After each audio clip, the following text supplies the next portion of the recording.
بسم الله الرحمن الرحيم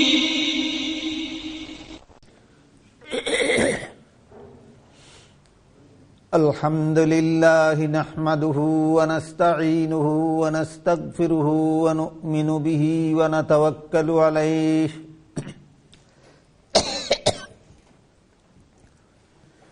ونعوذ بالله من شرور أنفسنا ومن سيئات أعمالنا من يهده الله فلا مضل له ومن يضلله فلا هادي له ونشهد أن لا إله إلا الله وحده لا شريك له ونشهد أن سيدنا ونبينا ومولانا محمدا عبده ورسوله صلى الله تعالى عليه وعلى آله وأصحابه وبارك وسلم أما بعد فأعوذ بالله من الشيطان الرجيم بسم الله الرحمن الرحيم وأن هذا صراطي مستقيما فاتبعوه ولا تتبعوا السبل فتفرق بكم عن سبيله ذلكم وصاكم به لعلكم تتقون وقال رسول الله صلى الله عليه وسلم تفرقت بنو إسرائيل على 72 ملة وتتفرق أمتي على 73 ملة كلهم في النار إلا واحدة قالوا ما هي يا رسول الله قال ما أنا عليه وأصحابي أو كما قال عليه الصلاة والسلام শ্রদ্ধেয় সভাপতি হযরত উলামায়ে কেরাম, সম্মানিত সুধী সমাজ, আমি আশা করি আপনারা যারা মাঝে মধ্যে ওয়াজ মাহফিলে গিয়ে থাকেন, উলামায়ে কেরাম বুজুর্গানে দ্বীনের মুখ থেকে ওয়াজ নসিহত শুনে থাকেন, তারা একটা কথা কোনো না কোনো দিন কোনো না কোনো আলিমের মুখে শুনে থাকবেন। সেটা হলো আল্লাহ পাক রব্বুল আলামিন হযরত আদম আলাইহিস সালামকে সৃষ্টি করার পর প্রথমে কিছুদিনের জন্য জান্নাতে বসবাস করতে দিয়েছিলেন। তারপরে একটা ঘটনাকে কেন্দ্র করে আল্লাহ আদম হাওয়াকে জান্নাত থেকে বের করে পৃথিবীতে পাঠিয়েছিলেন। পাঠাবার সময় বলেছিলেন, হে আদম হাওয়া, তোমরা দুজন এবং তোমাদের সমস্ত ভবিষ্যৎ সন্তানাদিরা তোমরা কিছুদিনের জন্য দুনিয়ায় যাও। দুনিয়ার কিছুদিনের জীবন কোন পথে পরিচালনা করলে আবার তোমরা চিরকালের জন্য জান্নাতে ফিরে আসতে পারবে, সেই পথটা আমি আল্লাহ নিজ দায়িত্বে তোমাদেরকে দেখাইয়া দেব। সরাসরি আদম হাওয়াকে আল্লাহ এই প্রতিশ্রুতি দিলেন। আদম হাওয়ার মাধ্যমে আমরা আদম হাওয়ার জেনারেশন যারাই আছি, আমাদের সবাইকে আল্লাহ সেই দিন প্রতিশ্রুতি দিলেন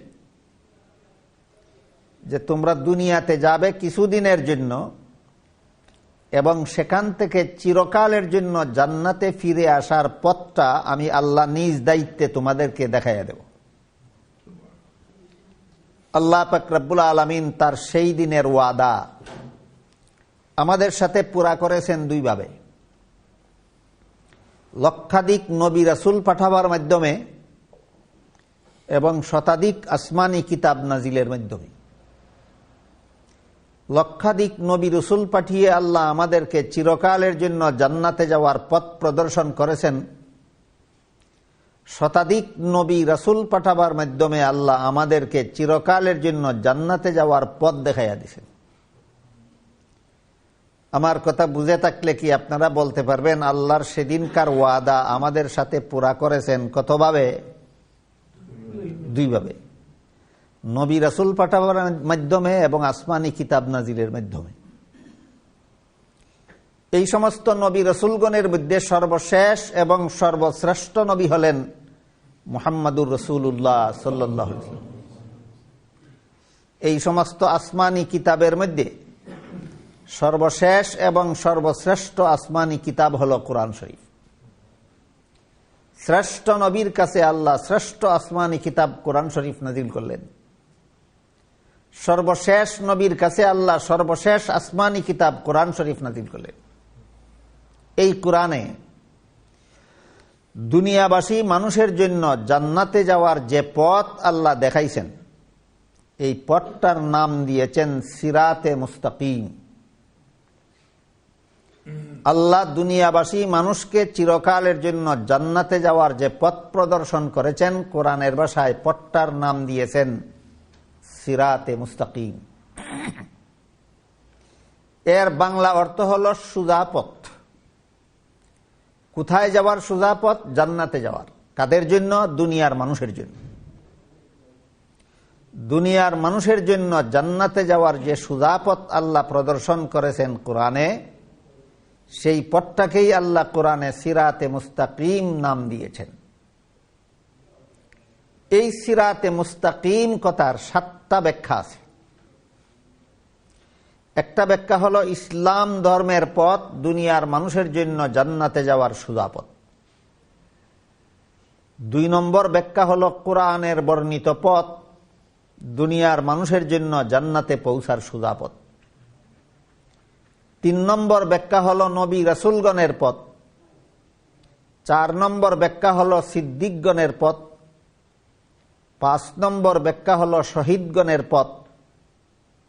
6 নম্বর ব্যাখ্যা হলো সালেহগণের পথ, দুনিয়ার মানুষের জন্য জান্নাতে পৌঁছার সোজা পথ। 7 নম্বর ব্যাখ্যা হলো আহলে সুন্নাত ওয়াল জামাতের পথ, দুনিয়ার মানুষের জন্য জান্নাতে পৌঁছার সোজা পথ।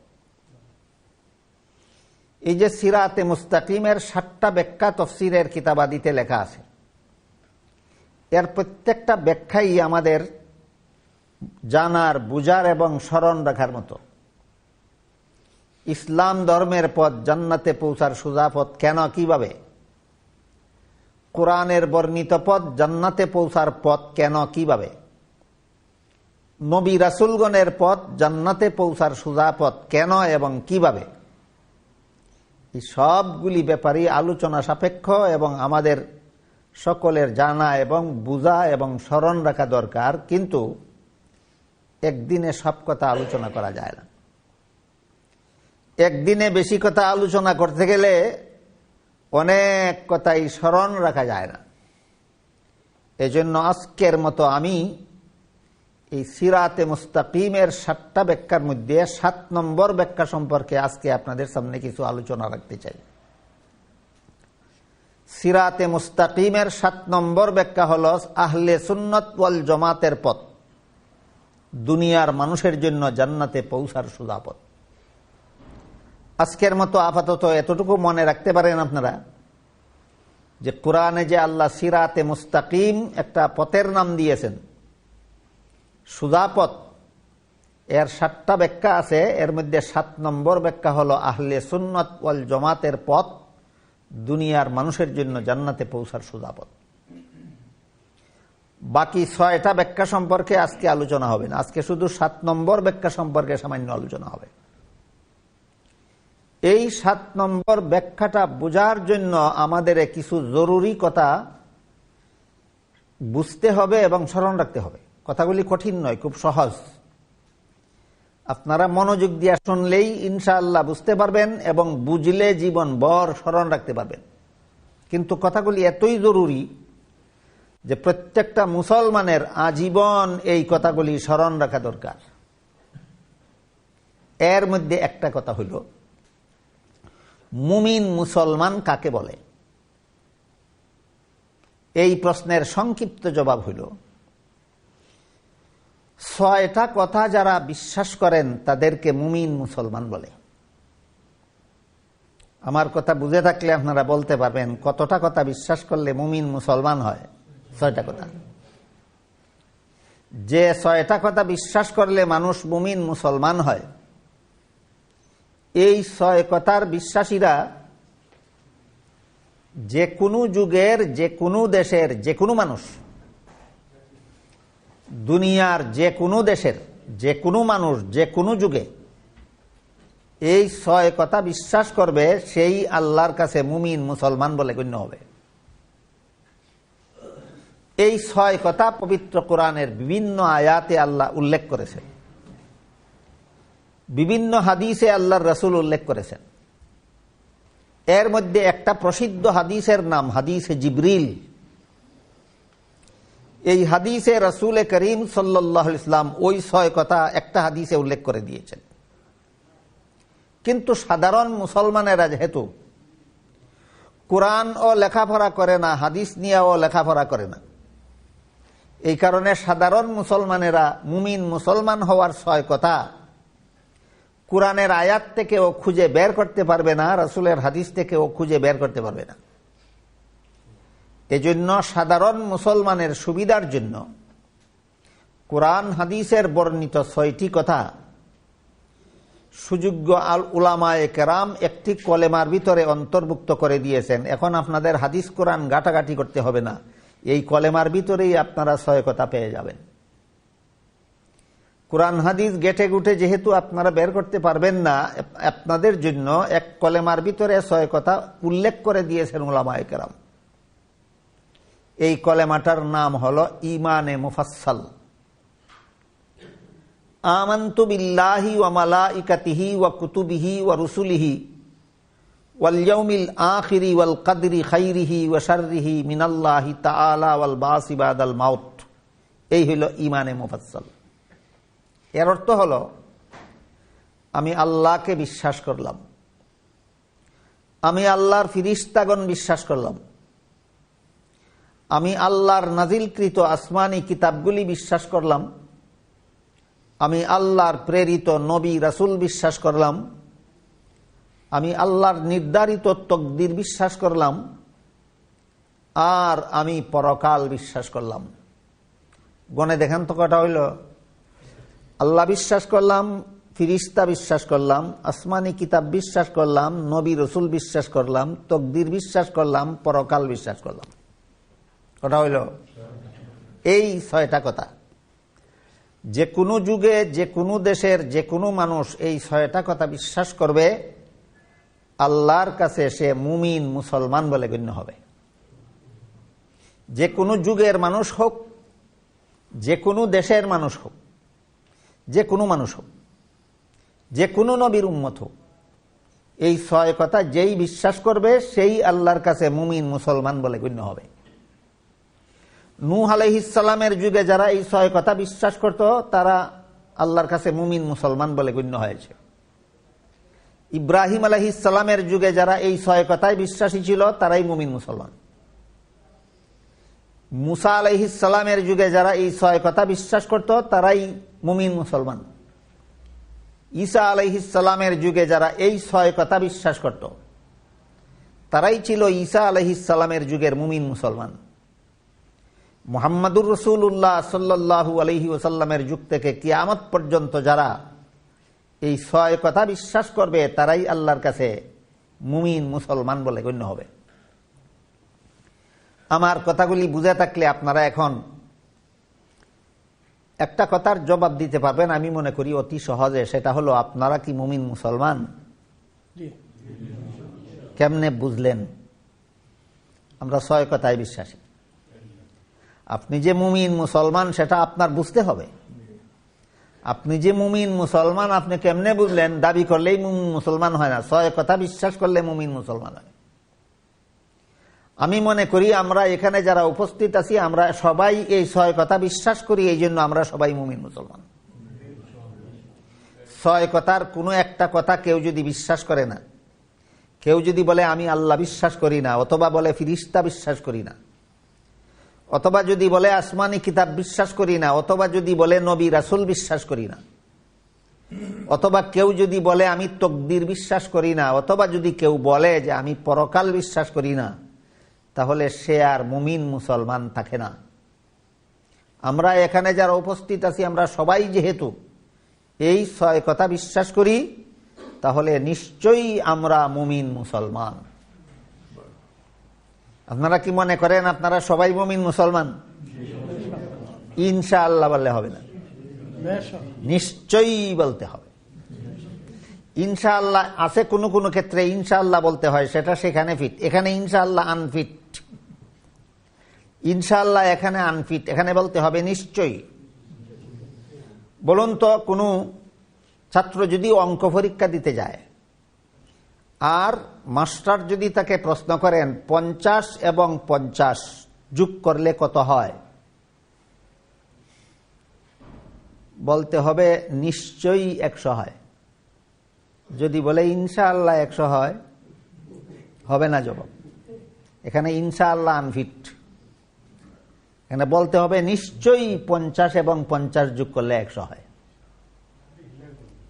এই জন্য আমরা যারা 6 কথা বিশ্বাস করি আমরা কি ইনশাআল্লাহ মুসলমান না নিশ্চয়ই মুসলমান? মুসলমানদের প্রতি আল্লাহর নির্দেশ হলো ভবিষ্যতে কোনো কাজ করার ওয়াদা যদি করো, ভবিষ্যতে কোনো কথার জবাব দেওয়ার ওয়াদা যদি করো, তখন ইনশাআল্লাহ বলো, কারণ ভবিষ্যৎটা তোমার হাতে নয়।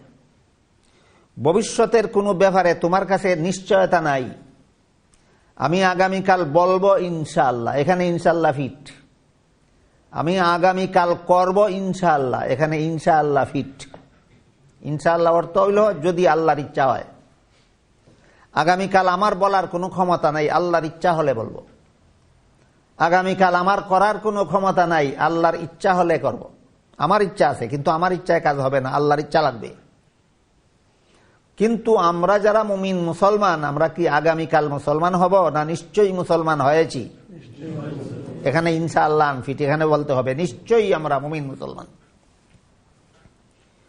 এই 6 কথায় যখন যারাই বিশ্বাস করবে তারাই মুমিন মুসলমান গণ্য হবে। এই একটা জরুরি কথা সমাজের অনেক মুসলমানের জানা না থাকার কারণে আজকালকার ফিতনা ফাসাদের জমানায় অনেক মানুষ মুমিন মুসলমানকেও কাফের বলে দেয়, আর অনেকে কাফেরদেরকেও মুমিন গণ্য করে। তার কারণ নিজেই কাফের এবং মুমিনের পার্থক্য বুঝে না, নিজেই মুমিন মুসলমানের ডেফিনেশন জানে না। এই রকম বিভ্রান্তির হাত থেকে আমাদের ঈমান বাঁচাবার একমাত্র পথ আমাদের জানা থাকতে হবে একটা মানুষ মুমিন মুসলমান কিভাবে হয় আর কাফের কিভাবে হয়। 6 কথা বিশ্বাস করলেই মুমিন মুসলমান হয়, এর কোনো কথা অবিশ্বাস করলেই কাফের হয়। কাজেই 6 কথায় যারা বিশ্বাসী তাদেরকে কাফের বললে, যে কাফের বলে তার ঈমান থাকবে না।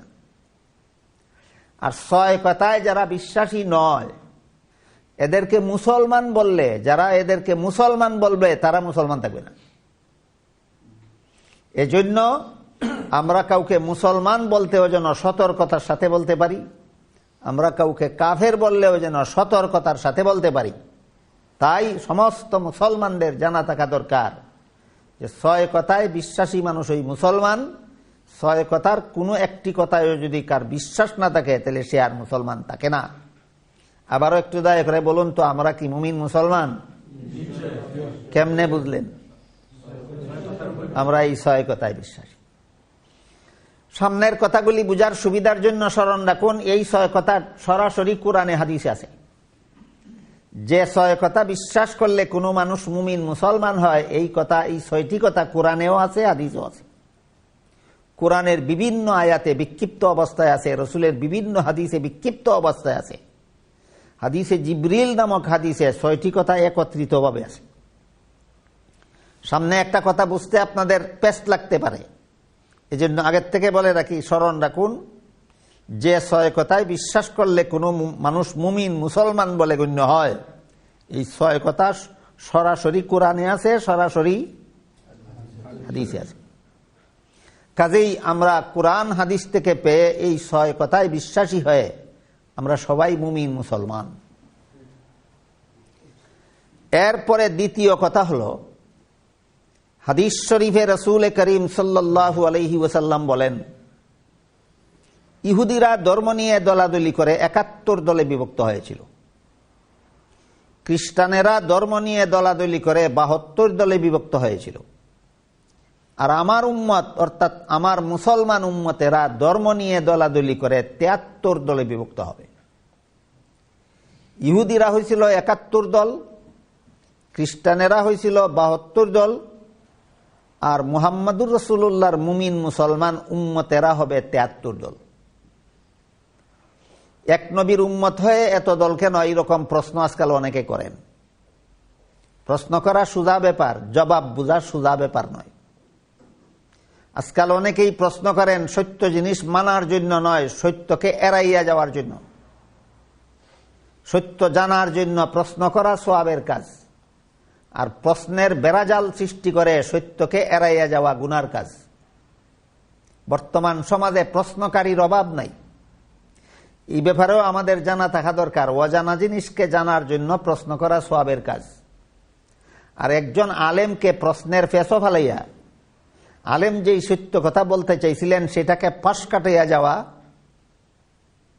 সবের কাজ, গুনার কাজ। এটাও আমাদের মনে রাখা দরকার। কোন আলেমের কাছে কোনো প্রশ্ন করলে শুধু আমি জানি না, জানতে চাই, এই নিয়তে যেন প্রশ্ন করি। একজন আলিমের মুখটা যদি আমি প্রশ্নের ফেঁসো ফালাইয়া বন্ধ করতে পারি, তাহলে তিনি আর আমাকে হালাল হারামের কথা বলার সুযোগ পাবেন না। এটা দুষ্টামি, এটা সওয়াবের কাজ নয়, এটা গুনার কাজ। কাজেই প্রশ্ন জাগতে পারে, আজকাল অনেকে এই প্রশ্ন করে থাকেন, একই আল্লাহর বান্দা, একই রাসূলের উম্মত, একই কলেমায় বিশ্বাসী, একই কিবলার অনুসারী মুসলমান 73 দল হবে কেন? এরকম প্রশ্ন যারা করেন এরাও সত্য গ্রহণ করার জন্য করেন না, সত্যকে এড়াইয়া যাইবার জন্য করেন। আর অনেক সরল মুসলমান সরলতার কারণে এদের প্রশ্নের জবাব না দিয়া এদের কাছে লাজবাব হইয়া থাকেন। এই অন্ধত্ব, এই মূর্খতা আর চলতে দেওয়া যায় না। সমস্ত মুসলমানদের এখন এই প্রশ্নের জবাব জানা থাকতে হবে যে আমরা একই আল্লাহর বান্দা, সব মুসলমানেরা, আমরা একই রাসূলের উম্মত, আমরা একই কলেমায় বিশ্বাসী, আমরা একই কিবলার অনুসারী, আমরা একই রাসূলের উম্মত হওয়া সত্ত্বেও আমরা 73 দলে বিভক্ত হব কেন? 73 দলে বিভক্ত হবে মুহাম্মদুর রাসূলুল্লাহর মুসলমান উম্মতেরা। সেটা কি আমি বলেছি না আমাদের রাসূল বলেছেন? রাসূল বলেছেন। যে রাসূল বলেছেন মুসলমানেরা 73 দলে বিভক্ত হবে, সেই রাসূল তার কারণও বলে দিয়েছেন। রাসূল বলেন আমার মুসলমান উম্মতেরা যে 73 দলে বিভক্ত হবে, এর মধ্যে 72 দল মুসলমান হবে জাহান্নামী, 1 দল মুসলমান হবে জান্নাতি।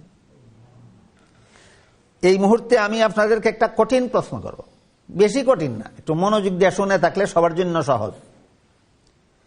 কে স্মরণ রাখতে পারলেন আর কে স্মরণ রাখতে পারলেন না, শুধু এটা পরীক্ষা করার জন্য প্রশ্ন করব। যদি বলতে না পারেন আমি আবার বলে দেব, আবার বলতে না পারলে আবার বলে দেব, দরকার হইলে 3 বার বলবো, দরকার হইলে 5 বার বলবো, দরকার হইলে 50 বার বলবো। সেই প্রশ্নটা হইল, রাসূল যে বললেন আমার 72 দল মুসলমান জাহান্নামী হবে, এদেরকে কি কাফির বলা হয়েছে না মুসলমান বলা হয়েছে? স্মরণ রাখতে পারছেন? বলতে পারবেন মুসলমান কাকে বলে? 6 কথায় যারা বিশ্বাসী। মুহাম্মদুর রাসূলুল্লাহর 72 দল মুসলমান জাহান্নামী হবে, মানে 6 কথায় বিশ্বাসী হওয়ার কারণেই মুসলমান। হ্যাঁ, 6 কথায় বিশ্বাসী হওয়ার কারণেই মুসলমান। তারপরও রাসূল বলেছেন জাহান্নামী হবে। আর 1 দল মুসলমানকে রাসূল বলেন জান্নাতি হবে। 72 দল জাহান্নামী মুসলমান একদল জান্নাতি মুসলমানও মুসলমান, ওরাও 6 কথায় বিশ্বাসী, এরাও 6 কথায় বিশ্বাসী। 72 দল মুসলমান 6 কথায় বিশ্বাসী বলেই মুসলমান, জাহান্নামী হবে কেন? একদল মুসলমান জান্নাতি, এরাও 6 কথায় বিশ্বাসী বলেই জান্নাতি, এরা জান্নাতি হলো কেন? এই প্রশ্নের ভিতরে সব জটিলতা দূর হয়ে গেছে, সব জট পাকানো বন্ধ হয়ে গেছে এই প্রশ্নের জবাবে। সাহাবায়ে কেরাম রাদিয়াল্লাহু তাআলা আনহুম আজমাইন যখন রাসূল বললেন 72 দল মুসলমান জাহান্নামী হবে, একদল মুসলমান জান্নাতি হবে, তখন সাহাবাগণ রাসূলের কাছে জানতে চাইলেন যে 72 দল মুসলমানেরা জাহান্নামী হওয়ার কারণ কি, আর একদল মুসলমান জান্নাতি হওয়ার কারণ কি? কারণ ওরাও তো 6 কথায় বিশ্বাসী, এরাও তো 6 কথায় বিশ্বাসী। আল্লাহর রাসূল সাহাবাগণের প্রশ্নের জবাবে যেই কথাটা বলেছেন তার সার মর্ম হলো 72 দল মুসলমান 6 কথায় বিশ্বাসী বলেই মুসলমান, ঠিক আছে, কিন্তু এরা 6 কথা বিশ্বাস করবে মন গড়া ব্যাখ্যা মতো। 6 কথা বিশ্বাস করে কিন্তু মন গড়া ব্যাখ্যা মতো। এরা 6 কথায় বিশ্বাসী বলেই মুসলমান, মন গড়া ব্যাখ্যার কারণে জাহান্নামী। বলতে পারবেন 72 দল মুসলমান জাহান্নামী কেন? মুসলমান হওয়ার পরে জাহান্নামী কেন? 72 দল মুসলমান জাহান্নামী মুসলমান কেমনে হইল? 6 কথায় বিশ্বাসী হওয়ার কারণে। জাহান্নামী কেন হইল? মন গড়া ব্যাখ্যার কারণে। এরা আল্লাহ সম্পর্কে মন গড়া ব্যাখ্যা করে, এরা ফিরিস্তা সম্পর্কে মন গড়া ব্যাখ্যা করে, আসমানি কিতাব সম্পর্কে মন গড়া ব্যাখ্যা করে, নবী রাসূল সম্পর্কে মন গড়া ব্যাখ্যা করে, তকদির সম্পর্কে মন গড়া ব্যাখ্যা করে, পরকাল সম্পর্কে মন গড়া ব্যাখ্যা করে। 6 কথা মানে বলেই মুসলমান, কিন্তু মন গড়া ব্যাখ্যার কারণে জাহান্নামী। ক্লিয়ার হইল কথা? এরপরে বাকি রইল রাসূল বলেন একদল মুসলমান জান্নাতি, এরাও 6 কথায় বিশ্বাসী বলেই মুসলমান। জান্নাতি কেন? এরা 6 কথা মন গড়া ব্যাখ্যা মতো বিশ্বাস করে না, এরা 6 কথা সহি ব্যাখ্যা মতো বিশ্বাস করে। একদল মুসলমান জান্নাতি হওয়ার কারণ এরা 6 কথা বিশ্বাস করে সহি ব্যাখ্যা মতো, এই সহি ব্যাখ্যার কারণে এরা জান্নাতি। 72 দল মুসলমান 6 কথা বিশ্বাস করার কারণেই মুসলমান, কিন্তু মন গড়া ব্যাখ্যার কারণে জাহান্নামী। ক্লিয়ার হইল কথা? বলতে পারবেন 72 দল মুসলমান জাহান্নামী কেন? মুসলমান কেন? 6 কথায় বিশ্বাসী। জাহান্নামী কেন? মন গড়া ব্যাখ্যার কারণে। একদল মুসলমান জান্নাতি, এরা জান্নাতি কেন? সহি ব্যাখ্যা। এরাও 6 কথা বিশ্বাস করার কারণে মুসলমান, কিন্তু এরা মন গড়া মতে নয়, এরা সহি ব্যাখ্যা মতো 6 কথা বিশ্বাস করে।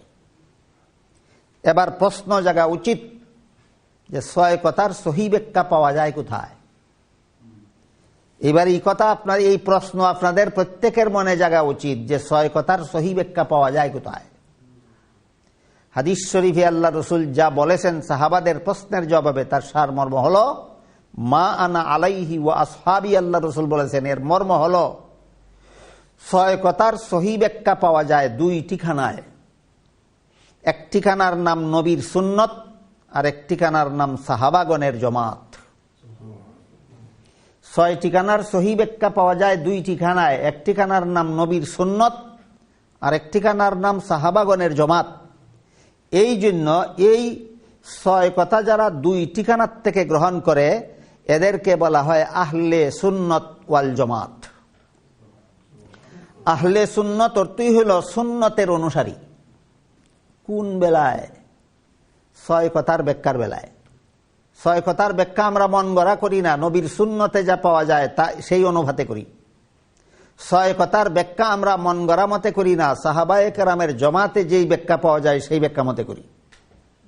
এই জন্য রাসূল করিম সাল্লাল্লাহু আলাইহি ওয়াসাল্লাম এই দলটাকে জান্নাতি বলেছেন, এবং এই জন্যই এই দলটাকে আহলে সুন্নত ওয়াল জামাত নামে নামকরণ করা হয়েছে। আহলে সুন্নত অর্থ নবীর সুন্নতের অনুসারী, ওয়াল জামাত অর্থ সাহাবায়ে কেরামের জমাতের অনুসারী। বলতে পারবেন আহলে সুন্নত কথার অর্থ কি? সুন্নতের অনুসারী। কার সুন্নতের? ওয়াল জামাত অর্থ কি? জমাতের অনুসারী। কার জমাতের? সাহাবায়ে কেরামের জমাতের অনুসারী। নিজের দলের নামের মধ্যে জমাত শব্দের লেজ লাগাইয়া দিলে আহলে সুন্নাত ওয়াল জামাত হয় না। কাদিয়ানীরা নিজেদের দলের নাম দিয়েছে আহমদিয়া মুসলিম জামাত। জানেন আপনারা? কাদিয়ানীরা নিজেদের দলের নাম দিয়েছে আহমদিয়া মুসলিম জামাত। বলুন, কাদিয়ানীদের দলের নামের লেজে জামাত শব্দ আছে কি নাই? এই জন্যই এরা আহলে সুন্নাত ওয়াল জামাত? কখনো নয়।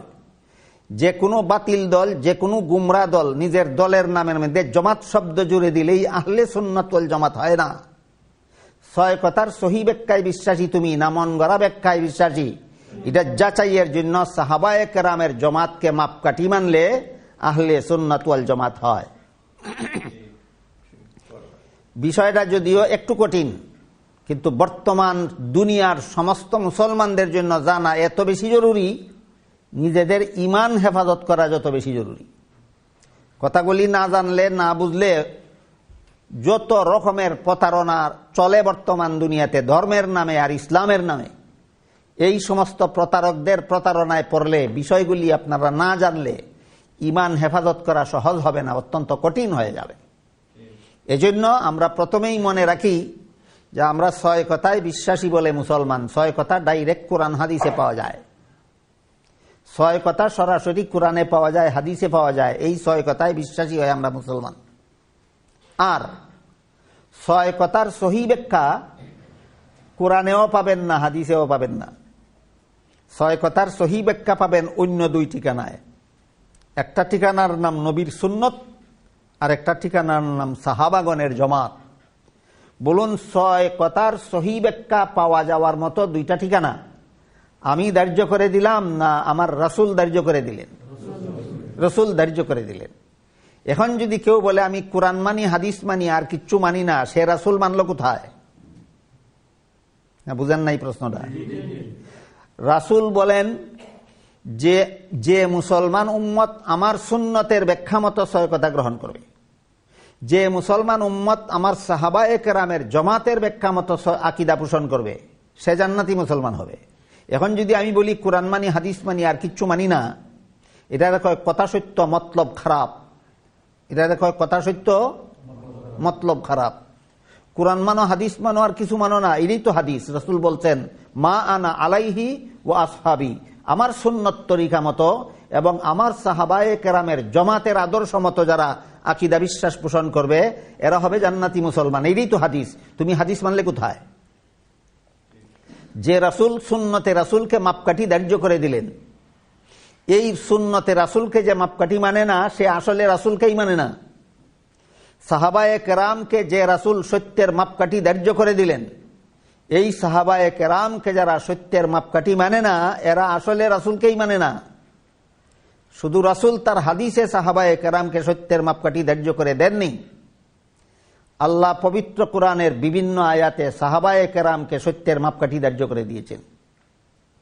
পবিত্র কোরআনের এক আয়াতে আল্লাহ বলেন ফাইন আমানু বিমিসলিমা আমানতুম বিহি ফাকাদ ইহতাদাউ, হে আমার নবীর সাহাবাগণ, তোমরা যেই রকমের ঈমান এনেছ, মুনাফিকরা যদি সেই রকমের ঈমান আনে, মুনাফিকরা যদি তাদের ঈমান সঠিক না বেঠিক তা যাচাইয়ের জন্য আমার নবীর সাহাবাগণের ঈমানকে স্কেল হিসাবে গ্রহণ করে, তাহলে এদের ঈমান গ্রহণযোগ্য হবে। যে সমস্ত মুনাফিকরা আমার নবীর সাহাবাগণের ঈমানকে নিজেদের ঈমানের সত্যতা যাচাইয়ের জন্য স্কেল হিসাবে গ্রহণ করবে না, এরা মুমিন মুসলমান বলে গণ্য হবে না। বুঝে থাকলে বলুন, পবিত্র কোরআনে আল্লাহ মুনাফিকদের ঈমান গ্রহণযোগ্য হওয়া না হওয়ার জন্য কার ঈমানকে স্কেল ধার্য করেছেন? সাহাবায়ে কেরামের ঈমানকে আল্লাহ স্কেল ধার্য করে দিয়েছেন। তোমাদের ঈমান যদি সাহাবাগণের ঈমানের সাথে মিলে, তাইলে তোমরা মুমিন হিসাবে গণ্য হবে। তোমাদের ঈমান যদি সাহাবায়ে কেরামের ঈমানের সাথে মিলে না, তাইলে তোমাদের ঈমান আল্লাহর কাছে গ্রহণযোগ্য হবে না। ওয়া ইন তাওয়াল্লাউ ফাইন্নামা হুম ফি শিকাক, এরা যদি সাহাবায়ে কেরামের ঈমানকে নিজেদের ঈমানের সত্যতা যাচাইয়ের জন্য মাপকাঠি মানতে রাজি না হয়, তাহলে যারা সাহাবায়ে কেরামকে মাপকাঠি মানে না, মুসলমান সমাজের মধ্যে ফাটল সৃষ্টি করার জন্য আল্লাহ বলেন ফাইন্নামা হুম ফি শিকাক, তারাই দায়ী। সাহাবায়ে কেরামকে যারা মাপকাঠি মানে, মুসলমান সমাজের ফাটল সৃষ্টির জন্য এরা দায়ী, না আল্লাহ বলেছেন যারা মানে না তারা দায়ী? কিন্তু বর্তমান জমানাটা এমন চাতুরীর জমানা, এমন কূটকৌশলের জমানা, এমন চক্রান্তের জমানা। নিজে মানে না সাহাবায়ে কেরামকে মাপকাঠি, আর যারা মানে তাদেরকে বলে সমাজের দলাদলির জন্য তোমরা দায়ী। কেমন সরল সহজ জমানায় দুনিয়াতে আসছেন আপনারা মনে করেন? না চক্রান্তের জমানায় এসেছেন দুনিয়ায়? আয়াতটা আমি আবারও পড়ি, আপনাদেরকে আবারও বুঝাই। দেখুন তো আল্লাহ কাদেরকে দায়ী করেছেন। আল্লাহ বলেন ফাইন আমানু বিমিসলিমা আমানতুম বিহি ফাকাদ ইহতাদাও। হে আমার নবীর সাহাবাগণ, তোমাদের ইমানের মতো ইমান যদি মুনাফিকেরা আনে তাহলে তাদের ইমান তারা হেদায়েত প্রাপ্ত হবে। তাদের ইমান সঠিক না বেঠিক এটা যাচাইয়ের জন্য তোমাদের ইমানকে যদি স্কেল হিসাবে গ্রহণ করে তাহলে তারা হেদায়েত প্রাপ্ত হবে। আর যারা নিজেদের ইমান সঠিক না বেঠিক যাচাইয়ের জন্য সাহাবায়ে কেরামের ইমানকে স্কেল হিসাবে গ্রহণ করবে না, মাপকাঠি হিসাবে গ্রহণ করবে না, মুসলমান সমাজে ফাটল সৃষ্টির জন্য ওরাই দায়ী যারা সাহাবাদেরকে মাপকাঠি মানে না। বুঝে থাকতে বলুন আল্লাহ কোরআনে কি বললেন? যারা মাপকাঠি মানে দলাদলির জন্য এরা দায়ী, না সাহাবাদেরকে যারা মাপকাঠি মানে না দলাদলির জন্য তারা দায়ী? সাহাবায়ে কেরামকে যারা মাপকাঠি মানে না তারা হইলে দলাদলির লাগি দায়ী। আল্লাহ পাক রব্বুল আলামিন অন্য আয়াতে বলেন মান ইউশাকিকির রাসূলা মিন বাদি মা তাবায়্যানা লাহুল হুদা ওয়া ইয়াত্তাবি গায়রা সাবিলিল মুমিনিন নুওয়াল্লিহি মা তাওয়াল্লা ওয়া নুসলিহি জাহান্নামা ওয়া সাআত মাসীরা। রাসূলের তরিকায় যারা ফাটল সৃষ্টি করবে, রাসূলের তরিকায় একরকম এবং তার মন গড়া ব্যাখ্যা আরেক রকম, তাহলে রাসূলের তরিকা গ্রহণ করলো না ফাটল সৃষ্টি করলো? আল্লাহ বলেন রাসূলের তরিকায় যারা ফাটল সৃষ্টি করবে, ওয়ায়াত্তাবি গায়রা সাবিলিল মুমিনিন, আর এই সমস্ত মুমিনের পথ ছেড়ে দিয়ে ভিন্ন পথ গ্রহণ করবে, এই সমস্ত মুমিনের পথ ছেড়ে দিয়ে ভিন্ন পথ গ্রহণ করবে। এই সমস্ত মুমিন বলতে আল্লাহ এখানে কাদেরকে বুঝালেন? তাফসীরের কিতাবে লেখা আছে সাহাবায়ে কেরামদেরকে বুঝালেন। সারমর্ম একই, যারা নবীর সুন্নত তরিকাটাকে আকীদা সহিহ না গলত যাচাইয়ের জন্য মাপকাঠি মানবে না, যারা সাহাবায়ে কেরামের জমাতকে নিজের আকীদা সহিহ না গলত যাচাইয়ের জন্য মাপকাঠি মানবে না, আল্লাহ বলেন নুওয়াল্লিহি মা তাওয়াল্লা, দুনিয়ার জীবনে যেই ভ্রান্ত পথে এরা চলতে চায় আমি এদেরকে সেই ভুল পথে চলার সুযোগ দেব। কেন? দুনিয়াতে পাঠিয়েছি পরীক্ষা করার জন্য, তোমাকে ঘাড়ে ধরে হেদায়েতের পথে ফিরাবার জন্য নয়। আল্লাহ কি মানুষ দুনিয়াতে পাঠান ঘাড়ে ধরে ফিরাবার জন্য না পরীক্ষা করার জন্য? তাহলে শুদ্ধ পথে যে চলতে চায় তার জন্য পথ খোলা, ভুল পথে যে চলতে চায় তার জন্য পথ খোলা, তখন হবে পরীক্ষা। ভুল পথে যদি চলতেই দেওয়া হয় না, এটার নাম পরীক্ষাই হয় না। পরীক্ষার হলে যদি কোনো ছাত্রকে প্রশ্নের জবাব ভুল লিখতে দেওয়া হয় না, এটা পরীক্ষাই হয় না। ঠিক তেমনি ভাবে দুনিয়াতে যদি কেউ গুমরাহির পথে চলতে চায় আর তাকে যদি ঘাড়ে ধরে ফিরানো হয়, এটা দুনিয়াতে পাঠাবার কোনো সার্থকতাই হয় না। এই জন্য আল্লাহ বলেন নুওয়াল্লিহি মা তাওয়াল্লা। এই সমস্ত পথভ্রষ্ট লোকেরা যারা রাসূল মানার দুহাই দিয়া, যারা আল্লাহ মানার দুহাই দিয়া, যারা কোরআন হাদিস মানার দুহাই দিয়া সাহাবায়ে কেরামকে যারা মাপকাঠি মানতে রাজি নয়, আল্লাহ বলেন আমি এদেরকে দুনিয়াতে যেই ভ্রান্ত পথে চলতে চায় এদেরকে চলার সুযোগ দেই, ওয়া নুসলিহি জাহান্নাম, কিন্তু সাহাবায়ে কেরামকে মাপকাঠি না মানার কারণে পরকালে আমি এদেরকে জাহান্নামের আগুন দিয়ে জ্বালাবো। এইভাবে পবিত্র কোরআনের বহু আয়াতে আল্লাহ পাক রব্বুল আলামিন সাহাবায়ে কেরামকে সত্যের মাপকাঠি সাব্যস্ত করে দিয়েছেন। বিভিন্ন হাদিসে রাসূল করিম সাল্লাল্লাহু আলাইহি ওয়াসাল্লাম সাহাবায়ে কেরামকে সত্যের মাপকাঠি সাব্যস্ত করে দিয়েছেন। একটু ক্লিয়ার করা দরকার কোন সত্যের? আমার আকীদা সহিহ না গলত সেই সত্যের, আমার এলেম সহিহ না গলত, আমার আমল সহিহ না গলত, আমার আকীদা সহিহ না গলত যাচাইয়ের জন্য হাদিস শরীফে রাসূল করিম সাল্লাল্লাহু আলাইহি ওয়াসাল্লাম দুইটা জিনিসকে মাপকাঠি ধার্য করেছেন। একটা জিনিসের নাম নবীর সুন্নত আর একটা জিনিসের নাম সাহাবায়ে কেরামের জমাত। যারা মানতে রাজি তাদের নাম আহলে সুন্নাত ওয়াল জামাত। এরা ছয় কথা মন গড়া ব্যাখ্যা মতে মানে না, এরা ছয় কথা মানে ওই দুই ঠিকানা মতে। এই জন্য রাসূল করিম সাল্লাল্লাহু আলাইহি ওয়াসাল্লাম এদেরকে জান্নাতি মুসলমান বলেছেন। এতক্ষণের কথা বুঝে থাকলে একটু দয়া করে বলবেন মাগরিবের আযান কটায়?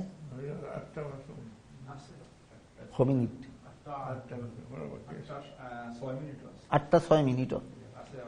আচ্ছা সাবকল যদি কথা বাকি থাকে আর আপনারা নামাজের বাদে বইতা চাইন তে আমি আছি ইনশাল্লাহ। আর যদি নামাজের আগে শেষ করিয়ে লইতাম বাড়িতে করিয়ে লইলাম, দোয়া করুকা। এখন প্রশ্ন হইল, রাসূল করিম সাল্লাল্লাহু আলাইহি ওয়াসাল্লামের সুন্নত এবং সাহাবায়ে কেরামের জমাত হইল 6 কথা আমরা মন গড়া ব্যাখ্যা মতো গ্রহণ করি না সহি ব্যাখ্যা মতো গ্রহণ করি, যাচাইয়ের জন্য মাপকাঠি। 6 কথা যারা বিশ্বাস করে তারাই মুসলমান। মন গড়া ব্যাখ্যা মতো বিশ্বাস করলে জাহান্নামী মুসলমান, সহি ব্যাখ্যা মতো বিশ্বাস করলে জান্নাতি মুসলমান। মনে রাখলে বলুন তো, জাহান্নামী মুসলমান হবে কত দল? 6 কথা বিশ্বাস না করার কারণে না, 6 কথা বিশ্বাস করা সত্ত্বেও? 6 কথা বিশ্বাস করে বলেই মুসলমান। জাহান্নামী হলো কেন? মন গড়া ব্যাখ্যার কারণে। একদল মুসলমান রাসূল বলেন জান্নাতি, এরাও মুসলমান, এরাও 6 কথাই বিশ্বাস করে। তবে এরা জান্নাতি কেন? এরা 6 কথা মন গড়া ব্যাখ্যা মতো বিশ্বাস করে না, এরা 6 কথা বিশ্বাস করে নবীর সুন্নত এবং সাহাবাগণের ব্যাখ্যা মতো। যেই ব্যাখ্যা নবীর সুন্নতে পাওয়া যায়, যেই ব্যাখ্যা সাহাবায়ে কেরামের জমাতে পাওয়া যায়, সেই ব্যাখ্যা মতো 6 কথা বিশ্বাস করে। এই জন্য আল্লাহর রাসূল এদেরকে জান্নাতি মুসলমান বলেছেন। এই মুসলমানের এই দলটাকেই আহলে সুন্নত ওয়াল জামাত নামকরণ করা হয়েছে। এখন আমরা একটু উদাহরণস্বরূপ আমরা বিশ্লেষণ করে দেখার চেষ্টা করব যে আমরা সবাই আল্লাহ বিশ্বাস করি বলেই তো মুসলমান, কিন্তু মন গড়া ব্যাখ্যা মতো আল্লাহ বিশ্বাস করি না সহি ব্যাখ্যা মতো, একটু দেখতে হবে। আমরা ফিরিস্তা বিশ্বাস করি বলেই মুসলমান, কিন্তু ফিরিস্তা এত জীবন অতীত জীবনে আমরা মন গড়া ব্যাখ্যা মতো ফিরিস্তা বিশ্বাস করে আসলাম না কিছু সহি ব্যাখ্যা মতে করলাম। আসমানি কিতাব বিশ্বাস করি বলেই আমরা মুসলমান, কিন্তু আমরা মন গড়া ব্যাখ্যা মতো আসমানি কিতাব বিশ্বাস করি না সহি ব্যাখ্যা মতো আসমানি কিতাব বিশ্বাস করি। নবী রসুল বিশ্বাস করি বলেই আমরা মুসলমান, কিন্তু দেখতে হবে আমরা নবী রসুল মন গড়া ব্যাখ্যা মতো বিশ্বাস করি না সহি ব্যাখ্যা মতো বিশ্বাস করি। সবগুলি কথা একদিনে আলোচনা করে শেষ করা যাবে না। আমি 1-2টা উদাহরণ মাত্র আপনাদের সামনে তুলে ধরব, যাতে আপনারা যার যার মুসলমানিটা যাচাই করতে পারেন যে আপনি যে 6 কথা বিশ্বাস করেন এটা মন গড়া মতো না সহি মতো। এটা যাচাইয়ের জন্য 1-2টা উদাহরণ তুলে ধরতে চাই। আল্লাহ পাক রব্বুল আলামিনকে এই 6 কথার প্রথম কথা হলো আমানতু বিল্লাহ, আমরা আল্লাহকে বিশ্বাস করি, এই জন্যই আমরা মুসলমান। কিন্তু আল্লাহ সম্পর্কে কিছু ব্যাখ্যা আছে সহি আর কিছু ব্যাখ্যা আছে গলত। আল্লাহ সম্পর্কে কিছু ব্যাখ্যা আছে সহি, কিছু ব্যাখ্যা আছে গলত। সহি ব্যাখ্যাগুলি কোথায় পাওয়া যায়? নবীর সুন্নতে, সাহাবায়ে কেরামের জমাতে। গলত ব্যাখ্যার জন্য কোথাও যেতে হয় না, গলত ব্যাখ্যা মন গড়াভাবেই করা যায়। বুঝতে পারলেন? গলত ব্যাখ্যার জন্য কোনো ঠিকানায় খুঁজতে হয় না, মন গড়াভাবেই করা যায়। গলত ব্যাখ্যা মন গড়াভাবেই করা যায়। সহি ব্যাখ্যা 2 ঠিকানায় পাওয়া যায়, নবীর সুন্নতে পাওয়া যায় আল্লাহ সম্পর্কে সহি ব্যাখ্যা, সাহাবায়ে কেরামের জমাতে পাওয়া যায় আল্লাহ সম্পর্কে সহি ব্যাখ্যা।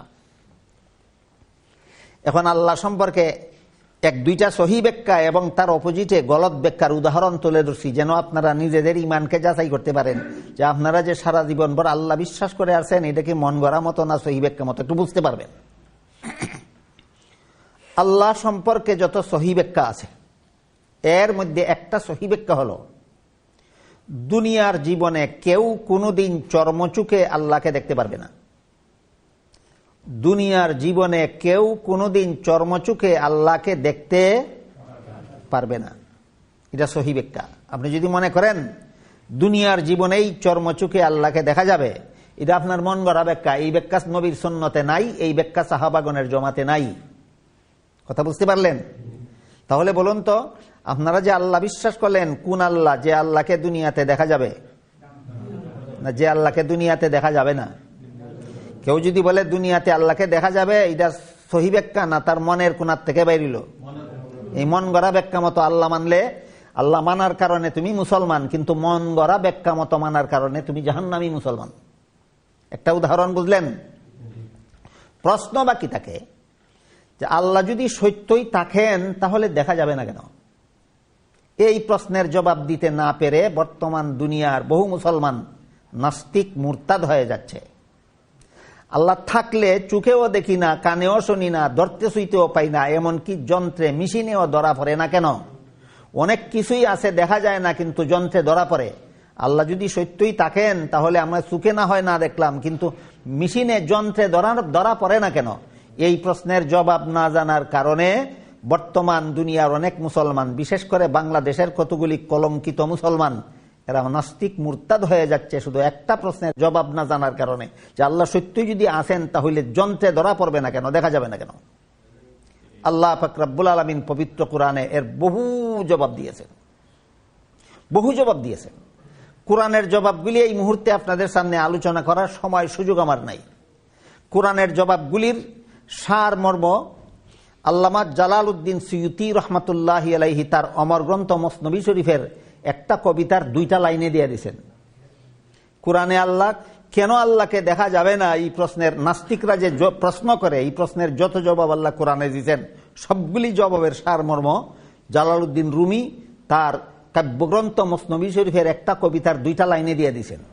তিনি বলেন, তন্জে যাও জাজে তন মস্তুরে নিস, তন্জে যাও জাজে তন মস্তুরে নিস, লেকে কসরা দিদে যা দস্তুরে নিস্ট। সারা দুনিয়ার মানুষ বিশ্বাস করে জীবিত মানুষের দেহে প্রাণ আছে। আপনারাও বিশ্বাস করেন জীবিত মানুষের দেহে প্রাণ আছে? কিন্তু প্রাণকে তো কোনোদিন ধরা যায় না। কখন দেহের ভিতরে ঢুকে কোনো মেশিনে ধরা পড়ে না, কখন দেহের থেকে বার হয়ে যায় কোনো মেশিনে ধরা পড়ে না। দেহে ঢুকবার আগেও মেশিন দিয়া ধরা যায় না, দেহের থেকে বের হয়ে গেলেও মেশিন দিয়া ধরা যায় না। এরপরেও তুমি যেই যুক্তিতে তোমার প্রাণ বিশ্বাস করো, একই যুক্তিতে আল্লাহকে মেশিনে ধরা যায় না, তবু আল্লাহকে বিশ্বাস করতে হবে। এই জবাবটা নাস্তিকেরা জানে না বলে বর্তমান সমাজের অনেক শিক্ষিত পণ্ডিত মুসলমানেরা নাস্তিক মুরতাদ হয়ে যাচ্ছে এই প্রশ্নের জবাব না পাওয়ার কারণে। এই জন্য আমি মনে করি মুসলমানদের শিক্ষিত সমাজে এই বিষয়টাও আলোচনা হওয়া দরকার, যে আল্লাহ দেখা যাবে না কেন, যন্ত্রে ধরা পড়বে না কেন। কিন্তু দুঃখিত, আমি সব কথা সবিস্তারে আলোচনার সুযোগ নাই। আজকের মতো আল্লাহ সম্পর্কে একটা সহিহ একটা উদাহরণ পেশ করলাম, যে আল্লাহকে দুনিয়ার জীবনে চর্মচুকে দেখা যাবে না। এখন প্রশ্ন হলো, দেখা যাবে না কেন? তাফসীরের কিতাবে লেখেন, দুনিয়ার জীবনে কোনো মানুষের চোখে আল্লাহ দেখার মতো পাওয়ার আল্লাহ দেন না, পাওয়ার নাই বলে দেখা যায় না। আল্লাহ দেখার মতো পাওয়ার দুনিয়ার জীবনে কোনো মানুষের চোখে আল্লাহ দেন না, এই জন্য দুনিয়ার জীবনে কেউ আল্লাহকে দেখতে পারবে না। আবার প্রশ্ন জাগে, আল্লাহকে দেখার মতো পাওয়ার দুনিয়াতে আল্লাহ আমাদের চোখে দেন না কেন? দিলেই তো দেখতে পারতাম। আমার চোখে যদি আল্লাহকে দেখার মতো পাওয়ার দিতেন, আমি দুনিয়াতেই আল্লাহকে দেখতে পারতাম। আপনাদের চোখে যদি আল্লাহ দুনিয়াতেই আল্লাহকে দেখার মতো পাওয়ার দিতেন, অবশ্যই আপনারা আল্লাহকে দেখতে পারতেন। দিলেন না কেন? প্রশ্ন বুঝলেন? প্রশ্নের জবাব হলো, আল্লাহকে না দেখে বিশ্বাস করলে ঈমান কবুল হয়, আল্লাহ দেখে বিশ্বাস করলে ঈমান গ্রহণযোগ্য হয় না। আমাদের ঈমান গ্রহণযোগ্য করার জন্য এই পাওয়ারটুকু আল্লাহ দিচ্ছেন না। এই কথাগুলি কি আমাদের জানা দরকার? এই কথাগুলি কি আমাদের সারা জীবন মনে রাখা দরকার? আমাকে যদি আল্লাহ দুনিয়াতে আল্লাহকে দেখার মতো পাওয়ার দিতেন, অবশ্যই আমি দুনিয়াতেই আল্লাহকে দেখতে পারতাম, কিন্তু তখন আমার ঈমানটাই গ্রহণযোগ্য হতো না। বুঝতে পারছেন? আমাদের চোখে আল্লাহ দেখার মতো পাওয়ার দেননি বলে আমাদের আমানতু বিল্লাহ কথাটা আল্লাহর কাছে গ্রহণযোগ্য আছে। আমরা আল্লাহ বিশ্বাস করলাম কথাটা আল্লাহর কাছে গ্রহণযোগ্য হয় আল্লাহ না দেখে বিশ্বাস করার কারণে। আল্লাহ দেখে বিশ্বাস করলে ঈমান গ্রহণযোগ্য হবে না। সুতরাং দুনিয়ার জীবনে আমাদের চোখে আল্লাহ দেখার মতো পাওয়ার না দিয়া আল্লাহ আমাদের একটা ক্ষতি করলেন না উপকার করলেন? কি উপকার? ঈমান গ্রহণযোগ্য হওয়ার উপকার। এর চেয়ে বড় কোনো উপকার জগতে আর হতে পারে না। দুনিয়ার জীবনে আল্লাহকে দেখার মতো পাওয়ার আমাদের চোখে না দিয়ে আল্লাহ আমাদের এত বড় উপকার করেছেন যে এর চেয়ে বড় কোনো উপকার জগতে আর কোনো মানুষের জন্য হতে পারে না। এই জন্য বলা হয় আল্লাহ যাই করেন বান্দার উপকারের জন্যই করেন। কথা বুঝতে পেরেছেন? আল্লাহ সম্পর্কে 2 নম্বর সহিহ ব্যাখ্যা হলো, পরকালের জীবনে মুমিন বান্দারা চর্মচোখে আল্লাহকে পূর্ণিমার চন্দ্রের চেয়েও আরো পরিষ্কার ভাবে দেখতে পারবে। পরকালে আল্লাহকে দেখতে পারবে, এটা হইল আল্লাহ সম্পর্কে 2 নম্বর সহিহ ব্যাখ্যা। কেউ যদি বলে পরকালেও আল্লাহকে দেখা যাবে না, সে আল্লাহ মানলো, মুমিন মুসলমান হইল, কিন্তু মন গড়া ব্যাখ্যা মতে আল্লাহ মানার কারণে সে জান্নাতি মুসলমান নয়, সে জাহান্নামী মুসলমান। মুসলমানের 72 দল জাহান্নামীদের মধ্যে এক দলের নাম আছে মুতাজিলা। এরা কয় পরকালেও আল্লাহ দেখা যাবে না। আসেনি মুসলমানের একদল যারা বলে পরকালেও আল্লাহকে দেখা যাবে না? এরার নাম কি? মুতাজিলা। এই 72 দলের একদল। এরা বলে দুনিয়াতে যেভাবে আল্লাহ দেখা যায় না, পরকালেও তেমনি ভাবে আল্লাহ দেখা যাবে না। হাদিস শরীফে রাসূল করিম সাল্লাল্লাহু আলাইহি ওয়াসাল্লাম সাহাবায়ে কেরামদের জিজ্ঞাসা করেছেন যে আকাশ যদি পরিষ্কার থাকে আর পূর্ণিমার চন্দ্র যদি আকাশে উদয় হয় তাহলে কি তোমাদের দেখতে কোনো অসুবিধা হয়? সাহাবায়ে কেরাম বলেন না। আকাশ যদি মেঘলা না থাকে, আকাশ যদি পরিষ্কার থাকে আর সেই আকাশে পূর্ণিমার চন্দ্র উদয় হলে আমাদের দেখতে কোনো অসুবিধা হয় না। আল্লাহ রাসূল বলেন ঠিক তেমনি ভাবে পরকালে তোমরা আল্লাহকে দেখতে কোনো অসুবিধা হবে না। তা আল্লাহকে যে পরকালে দেখা যাবে এটা আমার মন গড়া ব্যাখ্যা না নবীর হাদিসে পেলাম? নবীর হাদিসকেও নবীর সুন্নত বলা হয়। এটা নবীর তরিকা, নবী এই পদ্ধতি শিক্ষা দিয়েছেন। কাজে আমরা আল্লাহ বিশ্বাস করি মন গড়া ব্যাখ্যা মতে নয়, আমরা আল্লাহ বিশ্বাস করি নবীর সুন্নত তরিকা মতো, সাহাবায়ে কেরামের জমাতের আদর্শ মতো। এখন প্রশ্ন জাগে যে আমরা তো আল্লাহ দেখার আগেই বিশ্বাস করেছি, কি বলেন? দেখার পরে বিশ্বাস করেছি না দেখার আগেই? তাহলে পরকালে আর দেখার দরকারটা কি ছিল? পরকালে কেন আল্লাহ আমাদেরকে দেখা দিবেন?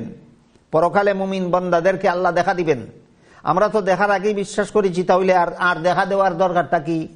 এই প্রশ্নের জবাবও সমস্ত মুসলমানদের জানা থাকা দরকার। এবং তা হলো জান্নাতীরা জান্নাতে গিয়ে যত নিয়ামত উপভোগ করবে, সমস্ত নিয়ামতের উপভোগে যে আনন্দ পাবে, আল্লাহকে এক মুহূর্তে দেখলে এর আনন্দ হবে তার চেয়েও বেশি। সেই আল্লাহ দেখার আনন্দ থেকে কোনো মুমিন বান্দা যেন পরকালে বঞ্চিত না থাকে, এই জন্য আল্লাহ বান্দাকে পরকালে দেখা দিবেন। প্রশ্নের উত্তর সহ আল্লাহ সম্পর্কে 2টা সহিহ ব্যাখ্যা আপনারা বুঝতে পেরেছেন? আর কত মিনিট? আচ্ছা, আল্লাহ সম্পর্কে 3 নম্বর সহিহ ব্যাখ্যা। আল্লাহ সম্পর্কে 3 নম্বর সহিহ ব্যাখ্যা হলো আল্লাহ যা ইচ্ছা তাই করার অধিকারী। আল্লাহ যদি ইচ্ছা করেন কোন নেককার বান্দাকে জাহান্নামে দেওয়ার, এতে আল্লাহর বিন্দু মাত্র অবিচার হবে না। এইটা কিন্তু বোঝা কঠিন আছে। বড় বড় যুক্তিবাদীরা এই 3 নম্বর সহিহ ব্যাখ্যায় হুচটকে জাহান্নামে চলে গেছে। আল্লাহ যদি কোনো নেককার বান্দাকে জাহান্নামে দিতে ইচ্ছা করেন তাহলে তাকে জাহান্নামে দিতে পারবেন, কোনো অবিচার হবে না। আল্লাহ যদি কোনো গুনাহগার বান্দাকে মাফ করে জান্নাতে দিতে চান, আল্লাহর অধিকার আছে, তাতেও আল্লাহর কোনো অবিচার হবে না। আমরা বুঝার চেষ্টা করি একটু পরে, আগে মেনে নেই যেন আমি জাহান্নামী মুসলমান না হই। আল্লাহ সম্পর্কে 3 নম্বর সহিহ ব্যাখ্যা হলো আল্লাহ যা ইচ্ছা তাই করার অধিকারী। আল্লাহ যদি নেককার বান্দাকে জাহান্নামে দিতে ইচ্ছা করেন তাতেও আল্লাহর অবিচার হবে না। আল্লাহ যদি গুনাহগার বান্দাকে মাফ করে দিতে ইচ্ছা করেন তাতেও আল্লাহর অবিচার হবে না। আমরা আগে মেনে নেই, যুক্তিটা পরে বুঝি। মেনে নিলেন? এবার প্রশ্ন বাকি রইল, নেককার বান্দাকে জাহান্নামে দিতে ইচ্ছা করলে আল্লাহর অবিচার হবে না কিভাবে? এটা তো বুঝে আসে না। ওই মুতাজিলা নামের এক জাহান্নামী একদল আছে, ভ্রান্ত একদল। এরা বলে নেককার বান্দাকে জাহান্নামে দিলে হবে আল্লাহর অবিচার, গুনাহগার বান্দাকে মাফ করে দিলে হবে আল্লাহর অবিচার। আর যেই বান্দা শিশুকালে মারা গেল, গুনাহও নাই সওয়াবও নাই, তারে জান্নাতে দিলেও আল্লাহর অপরাধ হবে, জাহান্নামে দিলেও আল্লাহর অপরাধ হবে। আল্লাহর এমন ঠেকানি ঠেকাইছে, চিন্তা করেন। আসলে হবে না, বিষয়টা বুঝতে হবে প্রশ্নের জবাব সহ। পক্ষান্তরে আহলে সুন্নাত ওয়াল জামাতের আকীদা বিশ্বাস হলো তুমি চাই সাবালক অবস্থায় মরো, চাই নাবালক অবস্থায় মরো, চাই সওয়াবের কাজ করে মরো, চাই গুনার কাজ করে মরো, তোমার জান্নাতে জাহান্নামে যাওয়া না যাওয়া এটা আল্লাহর ইচ্ছার উপর নির্ভর করে। আল্লাহ যদি দয়া করে তোমাকে জান্নাতে দেন তাহলে তুমি জান্নাতে যেতে পারো, আর আল্লাহ যদি দয়া করে তোমাকে জান্নাতে না দেন, সারা জীবন বর বন্দেগী করতে করতে মরলেও জাহান্নামে দিলে তোমাকে আল্লাহর বিন্দু মাত্র অবিচার হবে না। আপনারা ঈমানের খাতিরে মেনে নিয়েছেন, কিন্তু যুক্তি এখনো বাধা দেয়, যুক্তি এখনো বাধা দেয়। এই যুক্তির বাধাটা এড়াবার জন্য একটা হাদিস বোঝা দরকার। এই মর্মে হাদিস অনেক আছে, মুসলিম সহিহ বুখারী শরীফে হাদিস আছে, সহিহ মুসলিম শরীফে হাদিস আছে যে তোমরা নেক আমলের দ্বারাই জাহান্নাম থেকে বাঁচতে পারবে না, তোমরা নেক আমলের দ্বারাই জান্নাত লাভ করতে পারবে না, জাহান্নাম থেকে বাঁচতে হবে এবং জান্নাত লাভ করতে হবে একমাত্র আল্লাহর দয়ায়। নেক আমল করতে করতে মরলেও যদি আল্লাহ জাহান্নামে দেন সেটাই হবে আল্লাহর সুবিচার। মুতাজিলারা এখানে হুচট খাইছে, এটা কোন ধরনের সুবিচার? যেই লোকটা জীবনে কোনোদিন একটা গুনাহ করলো না, নেক আমল করতে করতে মরল, তারে জাহান্নামে দিলে বলে হবে আল্লাহর সুবিচার। এটা কোন ধরনের সুবিচার? আমাদের বর্তমান সমাজের অনেক মুসলমান, সাধারণ মুসলমান তো সাধারণ মুসলমান, অনেক যেমন তেমন আলেমের কাছেও এই প্রশ্নের জবাব পরিষ্কার নাই। এটা কোন ধরনের সুবিচার? যেই লোকটা জীবনে একটা গুনাহ করলো না, নেক আমল করতে করতে মরল, তারে যদি আল্লাহ জাহান্নামে দেন, আহলে সুন্নাত ওয়াল জামাতের আকীদা, নবীর সুন্নত তরিকা মতো এইটাই প্রমাণিত, সাহাবায়ে কেরামের জামাতের দ্বারা এইটাই প্রমাণিত যে যার আমল নামা একটা গুনাহ নাই, সব সোয়াবে তার আমল নামা ভরা, তারে যদি আল্লাহ জাহান্নামে দেন, তার ব্যাপারে এইটাই আল্লাহর সুবিচার। কিন্তু বিবেকে এখনো বাধা দেয় কিনা? বাধা দেয়। বিবেকটারে সাইজ করার লাগে, আমাদের বিবেকটাকে সংশোধন করার জন্য হাদিস শরীফে রাসূল করিম সাল্লাল্লাহু আলাইহি ওয়াসাল্লাম বলেন, একটা দীর্ঘ হাদিস আছে, এই হাদিসের সারমর্মটা আমি আপনাদেরকে বলি। রাসূল বলেন, বনি ইসরাইলের মধ্যে একজন নেককার লোক ছিল, জীবনে কোনোদিন গুনাহ করে নাই, 500 বৎসর পর্যন্ত শুধু আল্লাহর ইবাদত বন্দেগী করেছে। মানুষের সমাজে থাকলে ইবাদত বন্দেগী করতে অনেক সময় ডিস্টার্ব হয়, আপনারা কি মনে করেন? এই ডিস্টার্ব থেকে বাঁচার জন্য সে মানুষের সমাজ ছেড়ে দিয়ে সাগরের মধ্যে একটা দ্বীপে, যেখানে কোনো মানুষ নাই, পশু নাই, বাড়িঘর নাই, দোকানপাট নাই, খাদ্য নাই, পানীয় নাই, সেখানে গেছে নির্বিঘ্ন ইবাদত করার জন্য, যেন মানুষের কেউ ডিস্টার্ব করতে না পারে। যখন তার পেটে খিদা লাগলো, মানুষ পশু নাই, বাড়িঘর নাই, খাদ্য নাই, পানীয় নাই, দোকানপাট নাই, পেটে খিদা লাগছে, খাদ্য পাবে কোথায়? রাসূল বলেন, আল্লাহর কুদরতি ব্যবস্থায় সেই দ্বীপের মধ্যে একটা ডালিম গাছ সৃষ্টি করে দিলেন। একটা ডালিম পেরে খায়, তার পেটের খিদা নিবারণ হয়ে যায়। যখন তার পানির পিপাসা হলো, সাগরের লুনা পানি তো পান করা যায় না, আল্লাহর রাসূল বলেন আঙ্গুলের মতো ছিদ্র করে সেই দ্বীপের মধ্যে আল্লাহ মিঠা পানির ঝরনা সৃষ্টি করে দিলেন। খিদা লাগলে একটা ডালিম পেরে খায়, পিপাসা লাগলে এক ঝরনার পানি খায়, পিপাসা নিবারণ হয়ে যায়, বাকি সময় ইবাদত বন্দেগীতে কাটায়। এইভাবে লোকটা নির্বেজাল ইবাদত বন্দেগী করেছে আল্লাহর 500 বৎসর পর্যন্ত। মরণের আগে আল্লাহর কাছে দোয়া করেছে, হে আল্লাহ, তোমার ইবাদত করার জন্য যে তোমাকে সেজদা করি, এমন একটা সেজদার মধ্যে যেন আমার মরণ হয়। এই দোয়াটাও আল্লাহর কাছে কবুল হয়েছে। আরো দোয়া করেছে, মরণের পরে আমার লাশটা যেন মাটি খাইতে না পারে, কিয়ামত পর্যন্ত আমার লাশটা যেন সেজদার মধ্যেই থাকে। এই দোয়াটাও আল্লাহর কাছে কবুল হয়েছে। জীবনের শেষ সেজদার মধ্যে তার মরণ হয়েছে, লাশটা সেজদার মধ্যে আছে, কিয়ামতের দিন সেজদার থেকে জিন্দা হয়ে হাসরের মাঠে আল্লাহর আদালতে দাঁড়াবে। আল্লাহ তখন একজন ফিরিস্তাকে বলবেন, এই ফিরিস্তা, আমার এই বান্দাকে আমার দয়ায় জান্নাতে পৌঁছে দাও। আল্লাহর রাসূল বলেন, তখন সেই বান্দা আল্লাহকে জিজ্ঞাসা করবেন, আপনার দয়ায় যদি আমার জান্নাতে যেতে হয়, তাহলে আমার ইবাদত বন্দেগী কোথায় গেল? রাসূল বলেন, তার প্রশ্নের জবাব না দিয়ে আল্লাহ আবারও বলবেন, এ ফিরিস্তা, আমার বান্দাকে আমার দয়ায় জান্নাতে পৌঁছে দাও। আবার সেই বান্দা আল্লাহকে জিজ্ঞেস করবে, আপনার দয়ায় যদি আমার জান্নাতে যেতে হয়, তাহলে আমার 500 বছরের ইবাদত বন্দেগী কোন কাজে লাগলো? আল্লাহ তখন বলবেন, ঠিক আছে, তুমি যদি তোমার ইবাদত বন্দেগীর হিসাব নিকাশ করে জান্নাতে যেতে চাও, আমার বাধা নাই, হিসাব নিকাশ করো। তখন এই বান্দার সাথে আল্লাহর ইবাদত বন্দেগীর হিসাব নিকাশ শুরু হবে। আল্লাহ জিজ্ঞাসা করবেন, বলো তো, তোমাকে যদি আমি তোমার মায়ের গর্ভে এই 2টা চক্ষু না দিতাম, তাহলে তোমার 500 বছরের ইবাদত বন্দেগীর বিনিময়ে কি এই রকম 2টা চক্ষু জগতের কোথাও তুমি পাইতে? বান্দা জবাব দিবে, না আল্লাহ, তুমি দয়া করে আমাকে 2টা চক্ষু না দিলে 500 বছরের ইবাদতে এমন 2টা চক্ষু কোথাও পাওয়া যেত না। তখন আল্লাহ জিজ্ঞাসা করবেন, তাহলে তোমার বিবেকরে জিজ্ঞাসা করে বলো, তোমার 500 বছরের ইবাদতের বিনিময়ে আমার জান্নাতের মূল্য হওয়া দূরের কথা, আমার দেওয়া 2টা চোখের মূল্য কি হয়? তখন বান্দা বলবে, না আল্লাহ, বিচার মতো আমার 500 বছরের ইবাদতের দ্বারা তোমার দেওয়া 2টা চোখের মূল্য হয় না। তখন আল্লাহ বলবেন, ঠিক আছে, তুমি আর আমি দেনাদার আর পাওনাদার, দুইজনে আফুসে মেনে নিয়ে কারো কোনো আপত্তি থাকার অধিকার নাই। আমি মেনে নিলাম, তোমাকে যে 2টা চক্ষু আমি দয়া করে দিয়েছিলাম, এর বিনিময়ে আমি গ্রহণ করলাম 500 বছরের ইবাদত। তুমি কও হয় না, আমি মেনে নিলাম হয়। আমি আল্লাহ মেনে নিলাম, তোমার 500 বছরের ইবাদত আমি পাইলাম, আমার দেওয়া 2টা চোখের মূল্য। এবার বলো, আমার দেওয়া 2টা কানের মূল্য দিবে কে? আমার দেওয়া 2টা হাতের মূল্য দিবে কে? আমার দেওয়া 2টা পায়ের মূল্য দিবে কে? আমার দেওয়া 32টা দাঁতের মূল্য দিবে কে? আমার দেওয়া 20টা আঙ্গুলের মূল্য দিবে কে? আর 500 বছরে কত কোটি ডালিম খাইছো সেইগুলির মূল্য দিবে কে? 500 বছরে কত কোটি গ্লাস পানি পান করেছো সেইগুলির মূল্য দিবে কে? রাসূল বলেন তখন সেই বান্দা আল্লাহর প্রশ্নের জবাবে নিরুত্তর হয়ে যাবে, লাজবাব হয়ে যাবে, আর কোন জবাব দিতে পারবে না। আল্লাহ তখন সেই ফিরিস্তাকেই ডেকে বলবেন, এই ফিরিস্তা, সে আমার পাওনা দিতে পারে না, তারে জাহান্নামে নিয়ে যাও। আল্লাহর হুকুম পেয়ে ফিরিস্তা টানা হেসরা করে তাকে জাহান্নামের দিকে নিয়ে যাবেন। তখন বান্দা চিৎকার দিয়া বলতে থাকবে, হে আল্লাহ, ইনসাফের দরকার নাই, দয়া করেই জান্নাতে দিয়া দাও। এই হাদিসের দ্বারা রাসূল বুঝাইছেন, যতই বন্দেগী করতে করতে মরো, আল্লাহ যদি তোমাকে জাহান্নামে দেন, এটার সুবিচারই হবে, অবিচার হবে না। আপনাদের কি কিছু বুঝে আসলো? যতই ইবাদত বন্দেগী করি, আল্লাহ যদি জাহান্নামে দেন তাহলে সেটা হবে সুবিচার।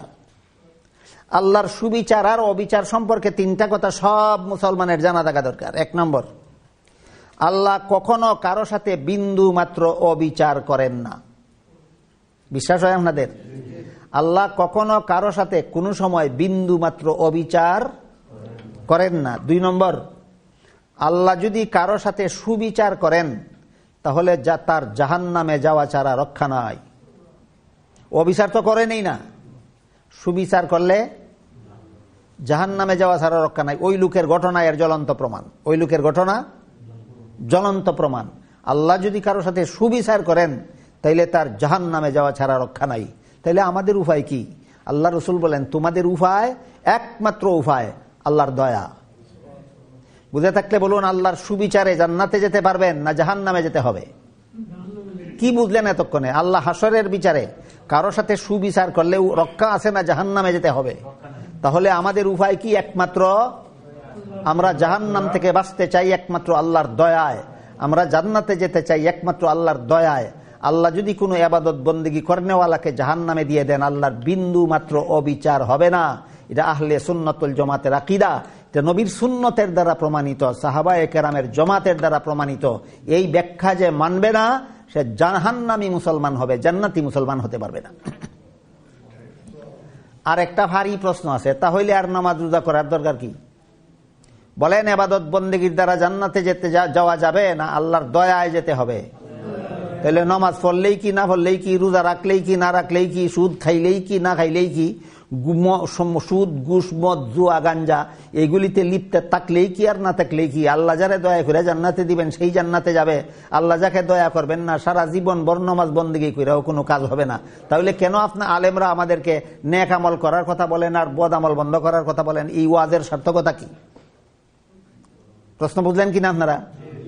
আল্লাহ পাক রব্বুল আলামিন পরিষ্কার ভাষায় এই প্রশ্নের জবাব দিয়ে কোরআনে বলেন, ওয়াবতাগু ইলাইহিল ওয়াসিলা, জান্নাতে যেতে হবে আল্লাহর দয়ায়, আর তোমাদের ঈমান এবং আমল হবে আল্লাহর দয়া পাওয়ার উসিলা।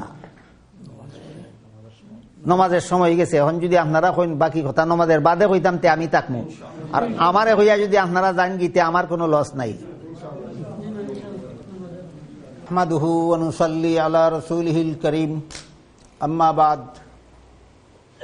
মুহতারাম হাজিরিন, নামাজের আগ পর্যন্ত যা আলোচনা হইল এতে আমরা বুঝলাম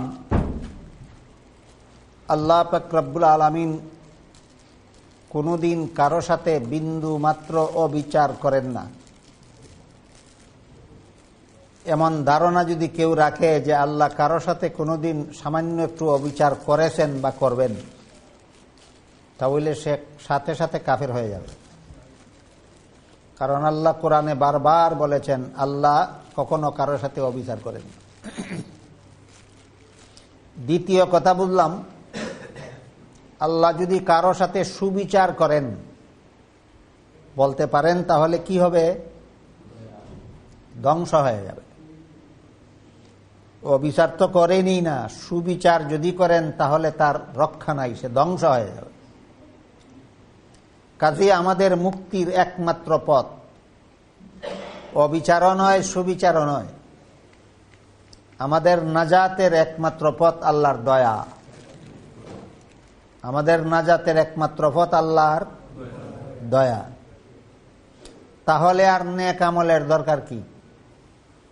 এই প্রশ্ন বাকি ছিল যে তাহলে আর আমরা নামাজ রোজা ইবাদত বন্দেগী করে লাভ কি?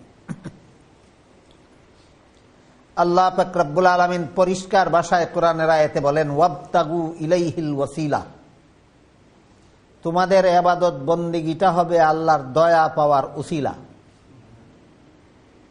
আল্লাহর দয়ায় জান্নাতে যেতে হবে, জাহান্নাম থেকে রক্ষা পেতে হবে, কিন্তু আল্লাহর দয়া পাওয়ার জন্য ইবাদত বন্দেগী হবে উসিলা। উদাহরণের মাধ্যমে আমরা বিষয়টা সহজে বুঝতে পারি। আমরা যখন অসুস্থ হই তখন আল্লাহ আমাদেরকে সুস্থ করে দিতে বাধ্য। সুস্থতা দান না করলে আল্লাহর অবিচার হবে? অসুস্থ হইলে যদি আল্লাহ মুক্তি না দেন তাইলে কি আল্লাহর অবিচার হবে? তাহলে আমি সুস্থ হব আল্লাহর দয়ায়। সমস্ত রোগীরা রোগ মুক্তি পাবে আল্লাহর দয়ায়। তবে কেন ঔষধ খাব? আল্লাহর দয়া পাওয়ার উসিলা। চিকিৎসার বেলায়, রোগ মুক্তির বেলায় ওষুধ খাওয়া উসিলা, মুক্তি পাওয়া না পাওয়া আল্লাহর দয়ার উপর নির্ভর করে। তেমনি ভাবে আল্লাহ যার ক্ষেতে দয়া করেন ফসল দিবেন, যার ক্ষেতে দয়া করবেন না ফসল দিবেন না। আল্লাহর দয়ার উপর নির্ভর করে কৃষকের ক্ষেতে ফসল পাওয়া না পাওয়া। তবে কেন কৃষক খেতে যাবে কৃষি কাজ করতে? আল্লাহর দয়া পাওয়ার উসিলা। আল্লাহ যাকে ইচ্ছা সন্তান দিবেন, যাকে ইচ্ছা সন্তান দিবেন না। আমাদের সন্তান পাওয়া না পাওয়া নির্ভর করে আল্লাহর দয়ার উপর। তবে কেন আমরা বিয়ে করতে যাব? সন্তান পাওয়ার উসিলা। সন্তান পাবো আল্লাহর দয়ায়, কিন্তু উসিলা বিয়া করতে হবে আমার। ফসল পাবো আল্লাহর দয়ায়, কিন্তু কৃষিকাজের উসিলা করতে হবে আমার। রোগ মুক্তি পাবো আল্লাহর দয়ায়, কিন্তু ঔষধ খাওয়ার উসিলা করতে হবে আমার। তেমনি ভাবে জাহান্নাম থেকে রক্ষা পাবো আল্লাহর দয়ায়, ইবাদতের উসিলা করতে হবে আমার। বিষয়টা কি আপনারা বুঝতে পারলেন? তাহলে পরিষ্কার হয়ে গেল যে আল্লাহর দয়া ছাড়া মুক্তির উপায় নাই। কিন্তু আল্লাহর দয়া কি খামখেয়ালি করে পাওয়া যায় না ইবাদতের উসিলায় পাওয়া যায়? আল্লাহর দয়া পাওয়ার উসিলা যেন আমরা মজবুত করি, গুনাহ থেকে যেন দূরে সরে থাকি, নেক কাজ যেন করি, তখন নাজাত পাওয়ার জন্য আল্লাহর দয়াটা, এই কাজগুলি আমার আল্লাহর দয়া পাওয়ার জন্য উসিলা হবে। আল্লাহ যে আমাদেরকে ইবাদত বন্দেগীর আদেশ দিয়েছেন, গুনাহ থেকে দূরে থাকার আদেশ দিয়েছেন, সেটা হলো আল্লাহর দয়া পাওয়ার উসিলা। আর আল্লাহর দয়া পাইলে সেই দয়ায় আমরা জাহান্নাম থেকে নাজাত পাবো, জান্নাত লাভ করতে পারবো। এই পর্যন্ত আল্লাহ সম্পর্কে তিনটা সহি ব্যাখ্যার আলোচনা করা হলো আপনাদের সামনে। 1 নম্বর, দুনিয়াতে আল্লাহকে দেখা যাবে না। 2 নম্বর, পরকালে মুমিন বান্দারা আল্লাহকে দেখতে পারবে। 3 নম্বর, ইবাদত বন্দেগীর দাবিতে জান্নাতে যাওয়া যাবে না, জান্নাতে যেতে হবে আল্লাহর দয়ায়। আল্লাহ সম্পর্কে তিনটা সহি ব্যাখ্যা কি আপনারা বুঝতে পারলেন? নবী রাসূল সম্পর্কেও কিছু ব্যাখ্যা আছে মন গড়া, আর কিছু ব্যাখ্যা আছে সহি। নবী রাসূল সম্পর্কে সহি ব্যাখ্যা হলো, সমস্ত নবী রাসূলগণ আজীবন বেগুনাহ, নিষ্পাপ। কোন নবী জীবনে কোনদিন গুনাহ করেন না। এটা হলো নবী রাসূল সম্পর্কে 1 নম্বর সহি ব্যাখ্যা। 2 নম্বর সহি ব্যাখ্যা হলো, নবী রাসূলগণকে দাফন করা মাত্রই আল্লাহ তাদেরকে জীবিত করে দেন। দাফন করার পরেও তারা মৃত থাকেন না, জীবিত হয়ে যান। এটা 2 নম্বর সহি ব্যাখ্যা। নবী রাসূল সম্পর্কে 3 নম্বর সহি ব্যাখ্যা হলো, জীবিত হওয়ার পরে তারা রওজা শরীফের ভিতরে থাকেন। কাজেই কেউ যদি বলে নবী গুনাহগার, সে নবী মানার কারণে মুসলমান, কিন্তু মন গড়া ব্যাখ্যা মতো নবী মানার কারণে সে হবে জাহান্নামী মুসলমান। কেউ যদি বলে নবী মুর্দা, নবী মানার কারণে মুসলমান, মন গড়া ব্যাখ্যা মতো মানার কারণে হবে জাহান্নামী মুসলমান। কেউ যদি বলে নবী রওজা শরীফ থেকে বের হয়ে আসেন, রাসূল বলেন ভিতরে থাকেন, আল আম্বিয়াউ আহইয়াউন ফি কুবুরিহিম, নবী রাসূলগণ জীবিত হয়ে যার যার রওজা শরীফের ভিতরে থাকেন রসুল বলেছেন। আমি যদি বলি বের হয়ে আসেন, আমাদের অনুষ্ঠানে নবী উপস্থিত আছেন, রওজা শরীফ থেকে বের হয়ে এসে গেছেন আমাদের অনুষ্ঠানে শরীক হওয়ার জন্য, নবী বলেন ভিতরে থাকবেন, আমি বলি বের হয়ে এসেছেন। নবী মানলাম নবীর ব্যাখ্যা মতো না আমার ব্যাখ্যা মতো?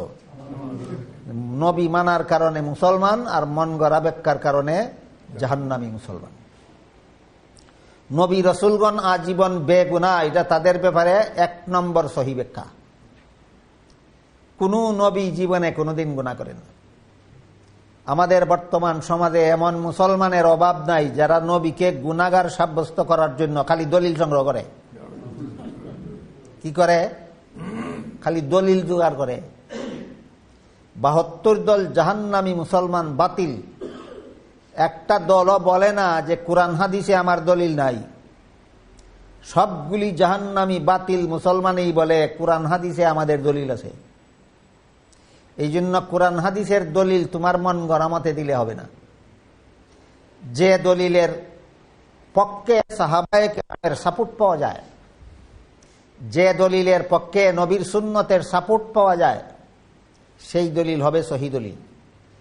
তুমি কোরআন থেকে হাদিস থেকে দলিল দিয়েছো যেই ব্যাপারে, এই ব্যাপারে সাহাবায়ে কেরামের থেকে সাপোর্ট নাই, এই ব্যাপারে নবীর সুন্নত থেকে সাপোর্ট নাই, তোমার কোরআনের দলিল পেশ করা বাতিল, তোমার হাদিসের দলিল পেশ করা বাতিল। জুলুম দর জুলুম, বাতিলের উপর বাতিল, যেটা সেটা হইল সমাজে যারা বাতিল মতবাদ প্রচার করে কোরআন হাদিসের অপব্যাখ্যার মাধ্যমে, এদের সামনে যদি কেউ সহি দলিল পেশ করেন, সহি ব্যাখ্যা পেশ করেন, তাহলে সহিটা মানতে হয়। দলিল দেয়া যখন পারা যায় না, বাতিল দলিল যখন টিকে না, বিশুদ্ধ দলিল যখন সাব্যস্ত হইয়া যায়, তখন তো মানতে হয়। তখন না মানার জন্য একটা কৌশল অবলম্বন করে। হয় তিনি এত ছোট কথা বললেন কেন, এত খারাপ কথা বললেন কেন? এর একটা উদাহরণ দেখাই আপনাদের।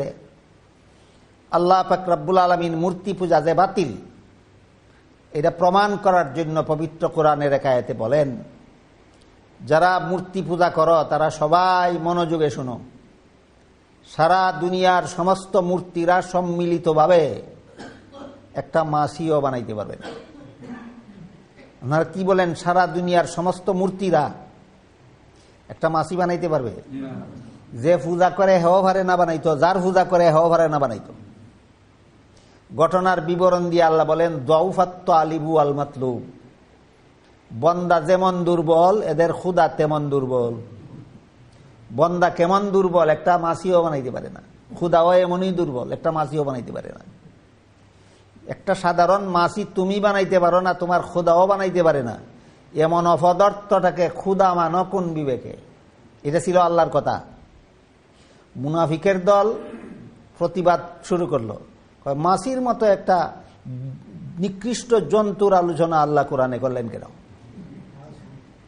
এটা কি সত্য মেনে নেওয়ার কথা, নাকি সত্য এড়াইয়া যাবার অপকৌশল? এই ধরনের মুনাফিক মার্কা মুসলমানের অভাব থাকে না সমাজে? সর্বদাই সমাজে এরকম কিছু মুনাফিক মার্কা মুসলমান থাকে, যারা সত্য দলিল প্রমাণ পেশ করলে পরে এটাকে আর যখন অমান্য করতে পারে না, তখন এমন একটা প্রশ্ন উঠাইয়া দেয়, এই প্রশ্নটা হইল ফালতু প্রশ্ন, যে তিনি এত ভালো মানুষ, এত খারাপ জানোয়ারের উদাহরণ দিলেন কেন? যেমন ভাবে রসুলের যুগের মুনাফিকরা বলছিল আল্লাহ এত বড় মহান, কোরআন আল্লাহর কালাম হইয়া থাকলে মাসির উদাহরণ দিলেন কেন? মাসি ছাড়া কি আল্লাহর আর কোনো উদাহরণ নাই? বলেন এটা মেনে নেওয়ার কথা না চক্রান্তের কথা? এমন চক্রান্তকারীর অভাব থাকে না সমাজে। কাজে এদের কথায় কর্ণপাত করলে আমরা সত্য পাবো না, সত্যের দলিল শিখতে পারবো না। আমরা যারা সত্য সত্যই জাহান্নাম থেকে নাজাত পেতে চাই, আমরা যারা সত্য সত্যই জান্নাতি হতে চাই, আমাদের সত্য দলিলগুলি আল্লাহ এবং আল্লাহ রসুলের পক্ষ থেকে যেভাবে দেওয়া হয়েছে, সুন্নতে রাসূল এবং জমাতে সাহাবার দ্বারা যেভাবে বিশ্লেষিত হয়েছে, সেভাবেই আমাদের মেনে নিতে হবে। সমস্ত নবী রসুলগণ আজীবন নিষ্পাপ, এটা নবী রসুল সম্পর্কে একটা সহি ব্যাখ্যা। কিন্তু আমাদের সমাজে নবী রসুলকে গুনাহগার সাব্যস্ত করার মতো মুসলমানের অভাব নাই। ইসলামের দোহাই দিয়া, ইসলামের নাম দিয়া, ইসলামী কর্মকাণ্ডের নাম দিয়া নবী রাসূলকে গুনাহগার সাব্যস্ত করার জন্য কুরআন থেকে দলিল পেশ করে, হাদিস থেকে দলিল পেশ করে। যেমন এদের একটা দলিলের কথা বলি। আমি প্রথমেই বলেছি আল্লাহ পাক রব্বুল আলামিন হযরত আদম আলাইহিস সালামকে দিয়ে বলেছিলেন, সেখানে আদম আলাইহিস সালামের বিবি হাওয়াকে সৃষ্টি করেছিলেন। তাদের দুজনকে বলেছিলেন, ইয়া আদম উসকুন আনতা ওয়া যাওজুকাল জান্নাহ ওয়া কুলা মিনহা রাগাদান হাইসু শিতুমা ওয়ালা তাকরাবা হাযিহিস শাজারাতা ফাতাকুনা মিনাজ জালিমিন। অর্থাৎ হে আদম হাওয়া, তোমরা দুজন জান্নাতের যেখানে ইচ্ছা বসবাস করো, সব রকমের ফলমূল খাও। একটা ফল খাওয়ার জন্য আল্লাহ আদম হাওয়াকে নিষেধ করে দিলেন। শেষ পর্যন্ত ইবলিসের দুখায় পরে আদম হাওয়া নিষিদ্ধ গাছের ফল খেয়েছিলেন। ঘটনাটা আজকে নতুন শুনলেন না জীবনে আরো শুনেছেন? তাহলে আদম আলাইহিস সালাম জান্নাতে আল্লাহর নিষেধ পালন করেছেন না লঙ্ঘন হয়েছে? আল্লাহর আদেশ নিষেধ লঙ্ঘন করলেই তো গুনাহ হয়। তাহলে প্রথম নবী তো গুনাহগার, নবী বেগুনাহ রইল কেমনে? এটা কার দলিল? আমরা যারা বেগুনাহ বিশ্বাস করি আমাদের দলিল, না নবীরে যারা গুনাহগার সাব্যস্ত করে তাদের দলিল? হ্যাঁ, নবীদেরকে যারা গুনাহগার সাব্যস্ত করে তারার দলিল। আল্লাহর আদেশ নিষেধ লঙ্ঘন করলেই তো গুনাহ হয়। আদম আলাইহিস সালাম তো সর্বপ্রথম নবী, তিনি সর্বপ্রথম আল্লাহর নিষেধ লঙ্ঘন করেছেন, তিনি প্রথম গুনাহগার। অথচ এই মতবাদটা মুসলমানের মতবাদ নয়, এটা খ্রিস্টানদের মতবাদ। খ্রিস্টানদের মতবাদে প্রথম নবী যেহেতু ছিলেন পাপিষ্ট, এই জন্য এই নবীর বংশে যত নবী জন্মগ্রহণ করেছে সবগুলি নবী জন্মগত পাপিষ্ট। তাই আল্লাহ শেষ পর্যন্ত একজন নিষ্পাপ নবী জন্ম দেওয়ার জন্য পাপিষ্ট আদমের বংশে জন্ম না দিয়া আল্লাহ নিজে জন্ম দিলেন। এটা এদের থিওরি, এটা এদের মতবাদ, এটা এদের যুক্তি। সর্বপ্রথম মানুষ, সর্বপ্রথম নবী, তিনি যেহেতু পাপিষ্ট। কেমনে পাপিষ্ট? ও নিষিদ্ধ গাছের ফল খেয়ে পাপিষ্ট। এই পাপিষ্টের বংশে যত নবী জন্মগ্রহণ করে সবগুলি পাপিষ্ট অবস্থায় জন্মগ্রহণ করে। পাপিষ্ট নবী পাপিষ্ট উম্মতকে আবার বাঁচাবে কিভাবে? এই জন্য আল্লাহ পাক রব্বুল আলামিন শেষ পর্যন্ত একজন নবীকে নিষ্পাপ বানাবার জন্য পাপিষ্ট আদমের বংশে জন্ম না দিয়া আল্লাহ নিজের ঔরসে জন্ম দিলেন। তিনি হলেন হযরত ঈসা আলাইহিস সালাম। ঈসা আলাইহিস সালাম আল্লাহর বংশে জন্ম হইয়া দুনিয়াতে এসে যখন দেখলেন প্রত্যেকটা আদম সন্তান পাপিষ্টের ঘরের পাপিষ্ট হইয়া জন্মগ্রহণ করে, কাজেই মানুষ আর পাপ এই দুইটাকে বিচ্ছিন্ন করার কোনো উপায় নাই। মানুষ মানেই পাপী, কোনো গুনার কাজ করুক আর না করুক, এই পাপিষ্ট আদমের বংশে জন্ম হওয়াটাই তার একটা পাপ। দেখেন যুক্তি কারে কয়? এটা কি যুক্তি না কুযুক্তি? এই পাপিষ্ট আদমের বংশে জন্ম হওয়াটাই আমাদের এক একটা পাপ। এটা কি আমাদের নিজেদের পাপ না জন্মগত পাপ? এরা বলে এটা আমাদের জন্মগত পাপ। কাজেই এই পাপিষ্ট আদমের সন্তান মানুষগুলিকে, এই পাপিষ্ট মানুষগুলিকে জাহান্নাম থেকে বাঁচাবার জন্য আল্লাহর পুত্র ঈসা আলাইহিস সালাম আল্লাহর কাছে একটা দরখাস্ত করলেন। দরখাস্তটা হলো, আমার শত্রুদেরকে সুযোগ দিয়া দাও, ওরা যেন আমাকে শুলিতে চড়াইয়া হত্যা করে। আর খুদার পুত্রকে শুলিতে চড়াইয়া হত্যা করার কারণে আমি যে শত্রুদের হাতে এইভাবে শুলিতে চড়ে নিহত হইতে রাজি হইলাম, এতে যে আমার কষ্ট হবে, এই কষ্টটা কিয়ামত পর্যন্ত যারা আমাকে আপনার পুত্র বিশ্বাস করবে তারা দুনিয়াতে এসে যত পাপ করবে সকল পাপের অগ্রিম কাফফারা হয়ে যাবে। ঈসা আলাইহিস সালাম যারা আল্লাহর পুত্র বিশ্বাস করবে এরা দুনিয়াতে আসার পরে যত চুরি, যত ডাকাতি, যত খুন খারাপি, যত জিনা, যত বদমাশি, যত বেবিচার, যত রকমের সন্ত্রাস যা কিছু করবে সবগুলির অগ্রিম কাফফারা দিয়ে গেছেন হযরত ঈসা শত্রুদের হাতে শুলিতে মরণ করার মাধ্যমে। যারার জীবনের গুনাহ আগেই মাফ হয়ে গেছে এরা আর গুনাহ করতে আপত্তি কি? এই জন্য এরা দুনিয়াতে সন্ত্রাস করতে আর কোনো চিন্তা ভাবনা করে না। ইচ্ছা মতো সন্ত্রাস চালাও, রাজত্ব করো, গুনাহ তো আগেই মাফ হয়ে গেছে। পক্ষান্তরে আমাদের নবী মুহাম্মদুর রাসূলুল্লাহ সাল্লাল্লাহু আলাইহি ওয়াসাল্লাম নিজের মেয়ে ফাতেমাকে বলেন, ইয়া ফাতিমাতু আনকিজি নফসাকে মিনান নার, ও ফাতেমা, নবীর ঘরে জন্ম হইলে জাহান্নাম থেকে বাঁচা যায় না। তুমি জাহান্নাম থেকে বাঁচার জন্য তোমার কাজ তোমাকে করতে হবে। আমাদের নবী নিজের মেয়েকে বলেন, নবীর ঘরে জন্ম হইলে বাঁচন যেত না, জাহান্নাম থেকে বাঁচনের কাজ নিজে করতে হবে। আর তাদের ধর্মে বলে যে যিশুকে আল্লাহর পুত্র মানলে যত পাপ করো সব আগেই মাফ হয়ে গেছে, আর জাহান্নাম থেকে বাঁচার আর কোনো ফিকির তোমার করতে হবে না। যাই হোক, তাদের মতবাদ সঠিক না বেঠিক আমি সেই পর্যালোচনার দিকে আজকে যাচ্ছি না। আমি শুধু এই কথা বুঝাতে চাচ্ছি যে বুঝা থাকলে এবার বলুন, যে সমস্ত নবীগণ আদমের বংশে জন্মগ্রহণ করেছেন তারা সবাই পাপিষ্ট। এটা মুসলমানি আকীদা না খ্রিস্টানি আকীদা? আমাদের সমাজে বর্তমানে এমন মুসলমানের অভাব নাই যারা নবীরারে পাপিষ্ট কয়। আবারও বলুন, নবীদেরকে গুনাহগার সাব্যস্ত করা মুসলমানের আকীদা না খ্রিস্টানদের আকীদা? নবীদেরকে গুনাহগার সাব্যস্ত করা মুসলমানের আকীদা নয়, এটা খ্রিস্টানদের আকীদা। এরাও দলিল দেয় কুরআন হাদিস থেকে। পবিত্র কুরআনের বিভিন্ন আয়াতে আল্লাহ বলেছেন আদম আল্লাহর নিষেধ লঙ্ঘন করলেন। জান্নাতে আল্লাহ নিষেধ করেছিলেন একটা গাছের ফল খাইতে, আদম সেই নিষিদ্ধ গাছের ফল খেয়েছেন। তাই আল্লাহর আদেশ নিষেধ লঙ্ঘন করলেই তো গুনাহ হয়। এই দলিলের দ্বারা সাব্যস্ত হইল প্রথম নবী আদম প্রথম গুনাহগার। প্রথম নবী আদম প্রথম গুনাহগার। আমার আগাগোড়া কথা যারা বুঝেছেন তারা কি মনে করেন দলিলটা শুদ্ধ না দলিলটা ভুল? দলিলটা ভুল। কেমনে দলিল ভুল হইল? কুরআনে আল্লাহ নিজে বলেছেন আদম নিষেধ লঙ্ঘন করলেন, ভুল হইল কোথায়? এই জন্য কুরআন হাদিস নিজে নিজে শিখলে পদে পদে ভুল হবে। কুরআন হাদিস উস্তাদের কাছে শিখতে হয়। আমাদের বর্তমান সমাজে এমন পণ্ডিতের অভাব নাই যে নিজে নিজেই কুরআন হাদিসের পণ্ডিত, নিজেই কুরআন শিখতে শিখতে পণ্ডিত, নিজেই হাদিস শিখতে শিখতে পণ্ডিত, তার কোনো উস্তাদ লাগে না। অথচ আল্লাহ পাক রব্বুল আলামিন আমাদের নবীকে বলেন লা তুহাররিক বিহি লিসানাকা লিতাজালা বিহি ইন্না আলাইনা জামআহু ওয়া কুরআনাহু ফাইযা ক্বরানাহু ফাত্তাবি' কুরআনাহু সুম্মা ইন্না আলাইনা বায়ানা। হে রাসূল করিম সাল্লাল্লাহু আলাইহি ওয়াসাল্লাম, আমি যখন আপনার কাছে কুরআন নাজিল করি তখন আপনি তাড়াহুড়া করে তা জপতে থাকবেন না। আপনার এই কুরআন জপে মুখস্থ করতে হবে না। আমি আল্লাহ নিজ দায়িত্বে নাজিল করি, নিজ দায়িত্বে আপনাকে কুরআন স্মরণ রাখাইয়া দেব। কাজে আপনার জপার দরকার নেই। অতঃপর সুম্মা ইন্না আলাইনা বায়ানা, অতঃপর এই কুরআন আমি আল্লাহ নিজ দায়িত্বে আপনাকে শিখাইয়া দেব। আল্লাহ নিজের দায়িত্বে কুরআন নাজিল করেন, আল্লাহ নিজের দায়িত্বে রাসূলকে কুরআন স্মরণ রাখাইয়া দেন, আল্লাহ নিজের দায়িত্বে রাসূলকে কুরআন শিখাইয়া দেন।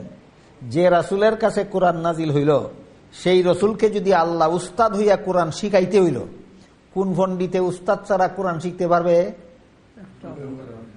এই জন্য যারা নিজে নিজে পণ্ডিত হইয়া যায়, নিজে নিজে কুরআন শিক্ষা ফেলে, নিজে নিজে হাদিস শিক্ষা ফেলে, এদের ফদে ফদে আচার খাওয়া ছাড়া কোনো উপায় নেই।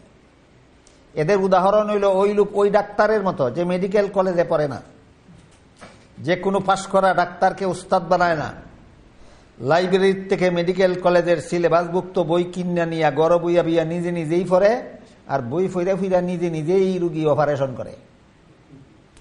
এই ডাক্তারের রুগীর যেমন 12টা বাজতে বাধ্য, কি বলেন? ঠিক তেমনি ভাবে যারা কোরআন নিজে নিজেই পড়ে, হাদিস নিজে নিজেই শিখে, এদের ইমানেরও 12টা বাজতে বাধ্য। এইভাবে যারা নিজে নিজে কোরআন শিখে, নিজে নিজে হাদিস শিখে, যাদের কোরআন হাদিসের কোনো উস্তাদ নাই, এরা আদম আলাইহিস সালামের এই ঘটনা দিয়া দলিল দেয়। আদম যা আল্লাহর নিষেধ লঙ্ঘন করলেন, গুনাহ তো হইল, গুনাহ হইল না কিভাবে? এদের দলিল ভুল। এদের দলিলের ভুল বুঝার জন্য আপনাদের মনে রাখতে হবে, মানুষের কোনো কাজে গুনাহ হয় অথবা সওয়াব হয়, দুনিয়ার জীবনে, জান্নাতি জীবনে নয়। বুঝে থাকলে বলুন, মানুষের কোনো কাজে গুনাহ হয় অথবা সওয়াব হয় কোন জীবনে? জান্নাতি জীবনের কোনো কাজে সওয়াবও নাই, জান্নাতি জীবনের কোনো কাজে গুনাহ নাই। এবার বলুন, আদম আলাইহিস সালাম আল্লাহর নিষেধ লঙ্ঘন করেছিলেন কোন জীবনে? এই জীবনের কোনো কাজের সাথে তো সওয়াব গুনার কোনো সম্পর্কই নাই। আরো একটা উদাহরণ দিই শুনুন। দুনিয়ার জীবনে বিধান হইল 4-এর বেশি বউ রাখা হারাম, না জানেন না আপনারা? হাদিস শরীফে আল্লাহ রসুল বলেছেন জান্নাতীরা কমসে কম 72 জন বউ রাখবো একজনে। কোথায় গেল হারাম? বলেন জান্নাতি জীবনে এক একজন মুসলমান কমপক্ষে বউ রাখবো কজন? দুনিয়ার জীবনে যে 4-এর বেশি রাখা হারাম ছিল, কোথায় গেল? এটা দুনিয়ার জন্য, জান্নাতের জন্য নয়। কথা বুঝলেন কিনা দেখুন। এবার বলুন তো, মানুষের কোন কাজের দ্বারা গুনাহ হয়, কোন কাজের দ্বারা সওয়াব হয় কোন জীবনে? দুনিয়ার জীবনে। জান্নাতি জীবনের কোন কাজের সাথে সওয়াবেরও সম্পর্ক নাই, গুনারও সম্পর্ক নাই। কাজী আদম আলাইহিস সালাম জান্নাতে আল্লাহর নিষেধ লঙ্ঘন করেছিলেন, এর সাথে যেমন সওয়াবের কোনো সম্পর্ক নাই, এর সাথে গুনারও কোনো সম্পর্ক নাই। উস্তাদের কাছ থেকে কোরআন এইভাবে শিখতে হয়, নিজে নিজে কোরআন শিখলে ওইভাবে শিখবে। কথা বুঝলেন কিনা দেখুন। 2 নম্বর, দুনিয়ার জীবনেও কোনো মানুষ ভুলবশত গুনার কাজ করে ফেললে গুনাহ হয় না। যেমন আল্লাহ পাক রব্বুল আলামিন পবিত্র কোরআনের আয়াতে বলেন, ফাকুলু ওয়াশরাবু হাত্তা ইয়াতাবায়্যানা লাকুমুল খাইতুল আবিয়াদু মিনাল খাইতিল আসওয়াদি মিনাল ফাজর সুম্মা আতিম্মুস সিয়ামা ইলাল লাইল। সেহরি খাওয়ার পর থেকে সূর্য অস্ত যাওয়ার পূর্ব পর্যন্ত রোজাদারেরা খানাপিনা বন্ধ রাখো। জানেন নাই আপনারা? সেহরি সুবে সাদিকের পর থেকে সূর্য অস্ত যাওয়ার পূর্ব পর্যন্ত রোজাদারদেরকে আল্লাহ কি আদেশ করেছেন? খানাপিনা বন্ধ রাখো।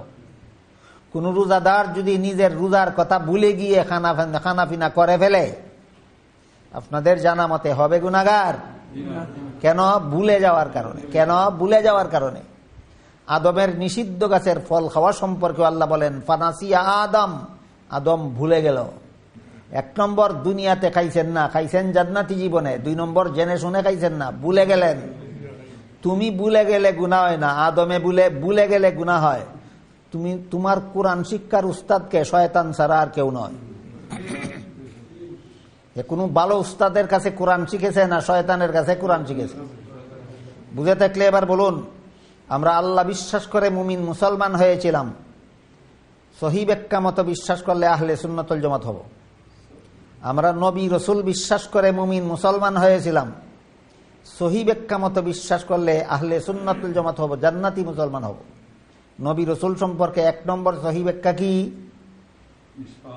আজীবন বেগুনাহ। ভুলে গেলেন? ভুলে গেলে গুনাহ হবে না তো? এই জন্য ভুলে যাবেন সব কথা?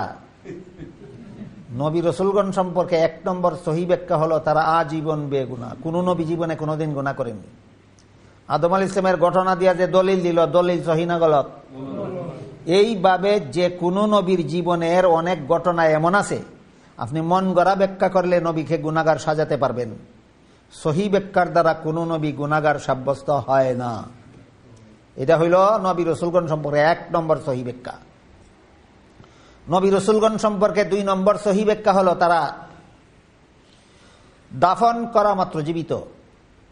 যে কোনো নবী রসুলকে ইন্তেকাল করার পরে যথারীতি দাফন করা মাত্রই আল্লাহ তাদেরকে জীবিত করে দেন। দাফন করার পরে কোনো নবী মৃত থাকেন না। এটা হইল নবী রসুল সম্পর্কে কত নম্বর সহিহ ব্যাখ্যা? 2 নম্বর। 1 নম্বর সহিহ ব্যাখ্যা জীবনে কোনোদিন গুনাহ করেন না। 2 নম্বর সহিহ ব্যাখ্যা দাফন করার পরে মুর্দা থাকেন না, জীবিত হয়ে যান। হাদিস শরীফে রাসূল করিম সাল্লাল্লাহু আলাইহি ওয়াসাল্লাম বলেছেন আল আম্বিয়াউ আহইয়াউন, নবী রাসূলগণ জীবিত, দাফন করার পরে তারা জীবিত। আমাদের সমাজে নবী রাসূলগণকে মরা বলনেওয়ালা মুসলমানের অভাব নাই। এই সমাজে বহু মুসলমান এমন বাস করে যারা বলে নবী রাসূলগণ মরা। আপনারা যে হজে যান, হজ শেষ করে মদিনা শরীফ যান কিনা নবীর জিয়ারতে? তারা বলে নবী তো মরা, কার জিয়ারতে যাও? জিয়ারত কি মরা লোকের হয় না জিন্দা লোকের জিয়ারত হয়? নবী তো মরা, তোমরা কার জিয়ারতে যাও? কাজেই এই মদিনা শরীফ যাওয়া এটা বিদআত। এমন কথা বলার মতো মুসলমান এই সমাজে অভাব নাই। আপনারা তাদেরকে চিনেন না, এই জন্য অনেক কাজ তাদের তালে তালে করেন। আপনারা চিনেন না, আপনারা সরল, আপনাদের জানার অভাব, আপনাদের বুঝার অভাব।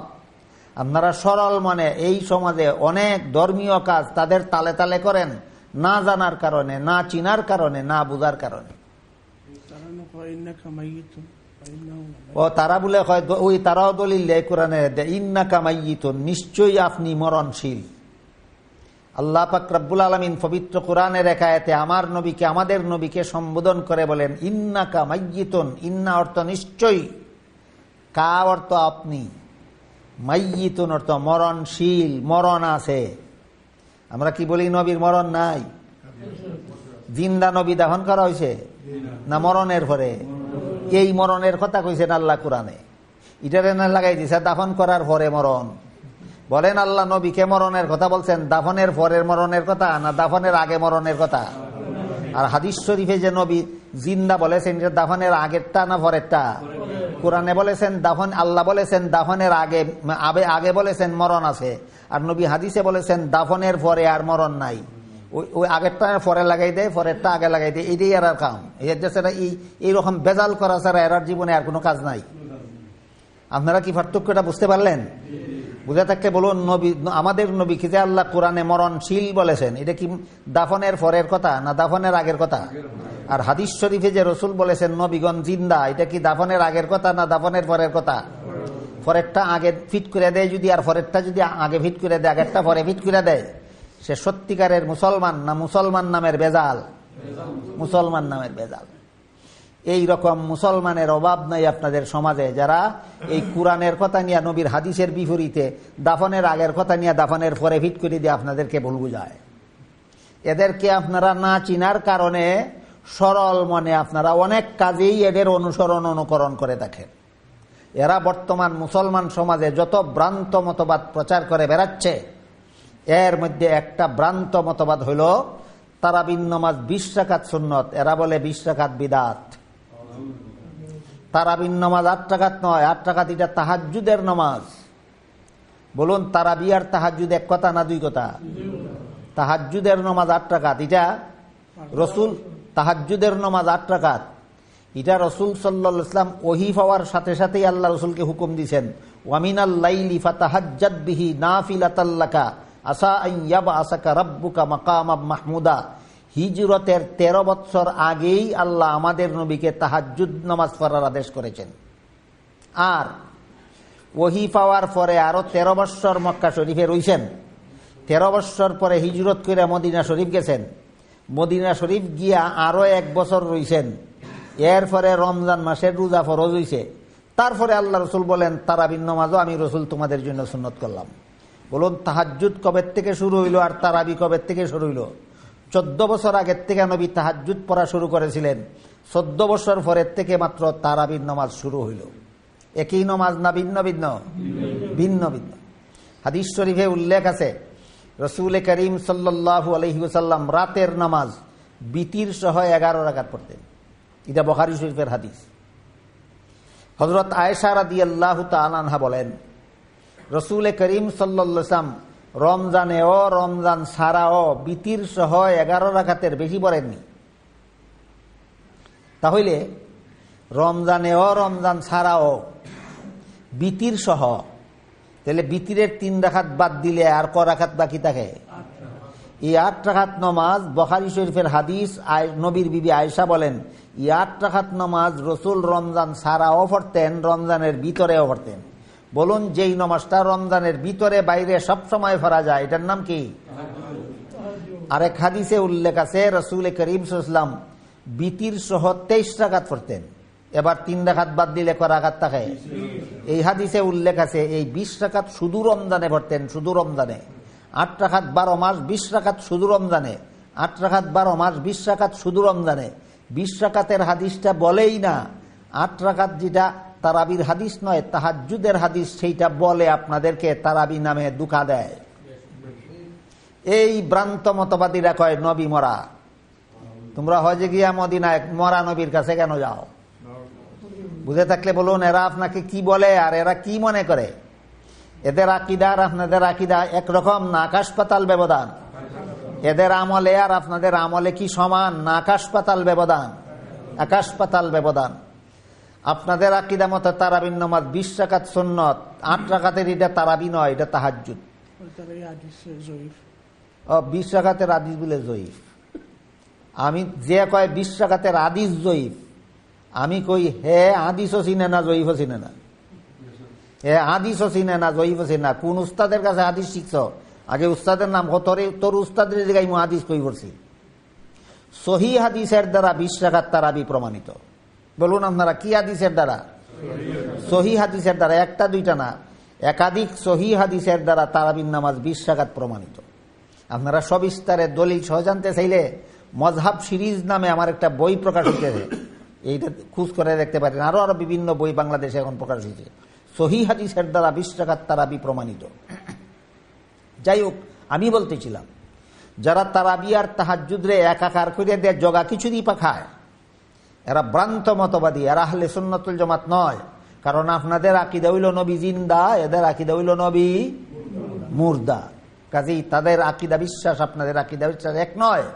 তাদের আকীদা বিশ্বাস মন গড়া, আপনাদের আকীদা বিশ্বাস সুন্নতে রসুল এবং জমাতে সাহাবা ভিত্তিক। এই জন্য আপনাদের নাম আহলে সুন্নাত ওয়াল জামাত। 3 নম্বর সহি আকীদা, নবী রসুল সম্পর্কে 1 নম্বর সহি আকীদা তারা বেগুনাহ। নবী রসুল সম্পর্কে 2 নম্বর সহি আকীদা তারা দাফন করা মাত্রই জিন্দা। নবী রসুল সম্পর্কে 3 নম্বর সহি আকীদা, আল্লাহ রসুল বলেন আল আম্বিয়াউ আহইয়াউন ফি কুবুরিহিম, যার যার কবর শরীফের ভিতরে। নবী জিন্দা হইয়া কবর থেকে বাহির হইয়া আসেন না, নবী জিন্দা হইয়া কবরের ভিতরে থাকেন। এর একটা উদাহরণ দিয়ে শেষ করি কথা। হাদিস শরীফে রসুল করিম সাল্লাল্লাহু আলাইহি ওয়াসাল্লাম বলেন, আমি দুনিয়ার থেকে বিদায় হওয়ার পর সারা দুনিয়া জুড়া উম্মতে আমার, যে উম্মতে যেদিন যে জায়গার থেকেই দুরুদ সালাম পড়ুক, আল্লাহর ফিরিস্তারা আমার রওজা শরীফে পৌঁছায় দিবেন। কিন্তু যে উম্মতে যে কোনো দিন যে কোনো উম্মতে আমার রওজা শরীফের কাছে এসে দুরুদ সালাম পড়বে, আমি নিজের কানে শুনবো, নিজের মুখে জবাব দিব। যে কোনো উম্মতে যে কোনো সময় আমাদের নবীর রওজা শরীফের কাছে গিয়া দুরুদ সালাম পড়লে নিজের কানে শুনবেন, মুর্দা থাকার কারণে না জিন্দা থাকার কারণে। যে কোনো সময় পড়লেই শুনবেন, মাঝে মধ্যে রওজা শরীফের ভিতরে না থাকার কারণে। কথা পরিষ্কার। এই এক হাদিসের দ্বারা সব ক্লিয়ার হয়ে গেল। আমাদের নবী জিন্দা আছেন, সশরীরে জিন্দা আছেন, রওজা শরীফের ভিতরে আছেন, কোনো সময় কোথাও বের হয়ে আসেন না, সব সময় রওজা শরীফের ভিতরে জীবিত থাকেন। এই জন্য নবী বলেছেন, যে কোনো উম্মত যে কোনো সময় আমার রওজা শরীফের কাছে এসে দুরুদ সালাম পড়বে, আমি নিজের কানে শুনবো, নিজের মুখে জবাব দেব। এই সমস্ত হাদিস কিসের দলিল? আপনারা হজের সময় মদিনা শরীফ যান নবীর রওজা জিয়ারতে, এটা মরা নবী জিয়ারত করতে যান, এর দলিল না জিন্দা নবীর জিয়ারতে যান? আজকের মতো মাত্র 6টা উদাহরণ দিলাম। আল্লাহ বিশ্বাস করি সহি ব্যাখ্যা মতো আল্লাহ বিশ্বাসের 3টা সহি ব্যাখ্যার উদাহরণ দেওয়া হইল, নবী রসুল বিশ্বাসের 3টা সহি ব্যাখ্যার উদাহরণ দেওয়া হইল। আল্লাহ আপনাদের আমাদের সবাইকে এইভাবে 6টা কাজের 6টা কাজই সহি ব্যাখ্যা মতো বিশ্বাস করে সত্যিকারের আহলে সুন্নাত ওয়াল জামাতের অন্তর্ভুক্ত থাকার এবং 72 দল জাহান্নামী মুসলমানের ভ্রান্ত মতবাদ থেকে নিজেদের ঈমান আমল হেফাজত করার তৌফিক দান করুন। সবাই বলুন আমিন। সুবহান রাব্বিকা রাব্বিল ইজ্জাতি আম্মা ইয়াসিফুন ওয়া সালামুন আলাল মুরসালিন ওয়ালহামদুলিল্লাহি রাব্বিল আলামিন। হুজুরের দোয়া করে দিলে ভালো হবে। সাল্লি আলা সাইয়্যিদিনা ওয়া নাবিয়িনা মাওলানা মুহাম্মদ ওয়া আলা আলিহি ওয়া সাহবিহি ওয়া বারিক ওয়া সাল্লিম কামা তুহিব্বু ওয়া তারদা আদাদা মা তুহিব্বু ওয়া তারদা। আলহামদুলিল্লাহিল্লাযী হাদানা লিহাযা ওয়া মা কুন্না লিনাহতাদিয়া লাউলা আন হাদানাল্লাহ। ربنا ظلمنا أنفسنا وإن لم تغفر لنا وترحمنا لنكونن من الخاسرين.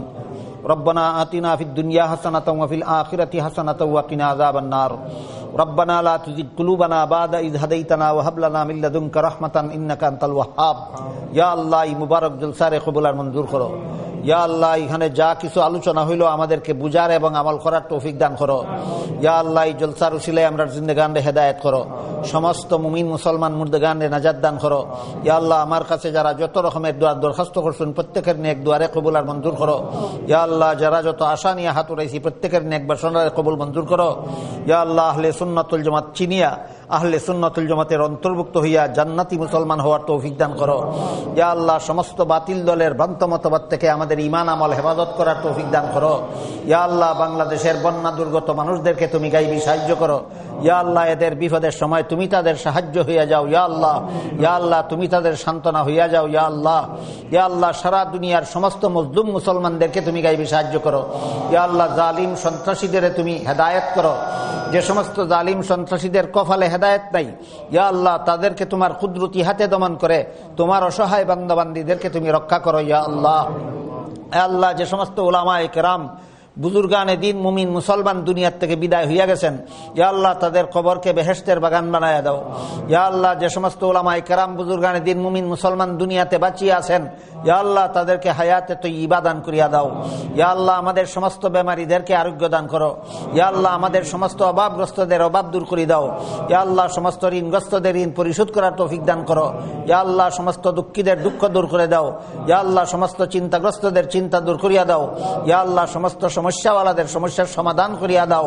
ইয়া আল্লাহ এই দেশে বসবাসকারী মুমিন মুসলমান পুরুষ মা বোনদেরকে ঈমান আমল হেফাজত করিয়া জীবনযাপন করার তৌফিক দান করো। ইয়া আল্লাহ আমার কাছে যারা যত রকমের দোয়ার দরখাস্ত করছেন প্রত্যেকের নেক দুয়ারে কবুল মঞ্জুর করো। ইয়া আল্লাহ আমরা যারা গুনার পথে লিপ্ত আছি আমাদেরকে গুনার পথ ছাড়িয়া জাহান্নামের পথ ছাড়িয়া ইয়া আল্লাহ জান্নাতের পথে ফিরিয়ে আসার তৌফিক দান করো। ইয়া আল্লাহ গুনাহগার অবস্থায় আমরা রে আজরাইলের সাথে সাক্ষাৎ করাইও না। ইয়া আল্লাহ গুনাহগার অবস্থায় আমরা রে কবরে ঢুকাইও না। ইয়া আল্লাহ গুনাহগার অবস্থায় আমরা রে হাসরের মাঠে দাঁড় করাইও না। ইয়া আল্লাহ গুনাহগার অবস্থায় আমরা রে পুলসিরাতের পুলে উঠাইও না। ইয়া আল্লাহ এই সবগুলির আগে আমাদেরকে তওবায়ে নসুহা নসিব করো। ইয়া আল্লাহ বেগুনাহ বানাইয়া আমাদেরকে পরকালের যাত্রা শুরু করার তৌফিক দান করো। ইয়া আল্লাহ আমাদের মরণকালে ঈমান নসিব করো। ইয়া আল্লাহ কবরে মুনকার নাকির ফিরিস্তার সওয়ালের জবাব দেওয়ার তৌফিক দান করো। ইয়া আল্লাহ কবরের আযাব থেকে আমাদেরকে রেহাই দান করো। ইয়া আল্লাহ হাসরের মাঠের আযাব থেকে আমাদের রেহাই দান করো। ইয়া আল্লাহ আমাদের হাসরের মাঠে তোমার আরশের ছায়ার নিচে ছায়া দান করো। ইয়া আল্লাহ নবীর শাফাআতে সুগরা শাফাআতে কুবরা আমাদের নসিব করো। ইয়া আল্লাহ নবীর হাউজে কাউসারের পানি আমাদের নসিব করো। ইয়া আল্লাহ পুল সিরাতের পুল সহজে পার হওয়ার তৌফিক দান করো। ইয়া আল্লাহ জাহান্নামের আযাব থেকে আমাদের মুক্তি দান করো। ইয়া আল্লাহ জান্নাতুল ফিরদাউসে আমাদের ঠিকানা দান করো। রব্বানা তাকাব্বাল মিন্না ইন্নাকা আনতাস সামিউল আলিম ওয়া তুব আলাইনা ইন্নাকা আনতাত তাওয়াবুর রহিম ওয়া সুবহানা রাব্বিকা রাব্বিল ইজ্জাতি আম্মা ইয়াসিফুন ওয়া সালামুন আলাল মুরসালিন ওয়ালহামদুলিল্লাহি রাব্বিল আলামিন আমিন বিরহমাতিকা ইয়া আরহামার রাহিমিন।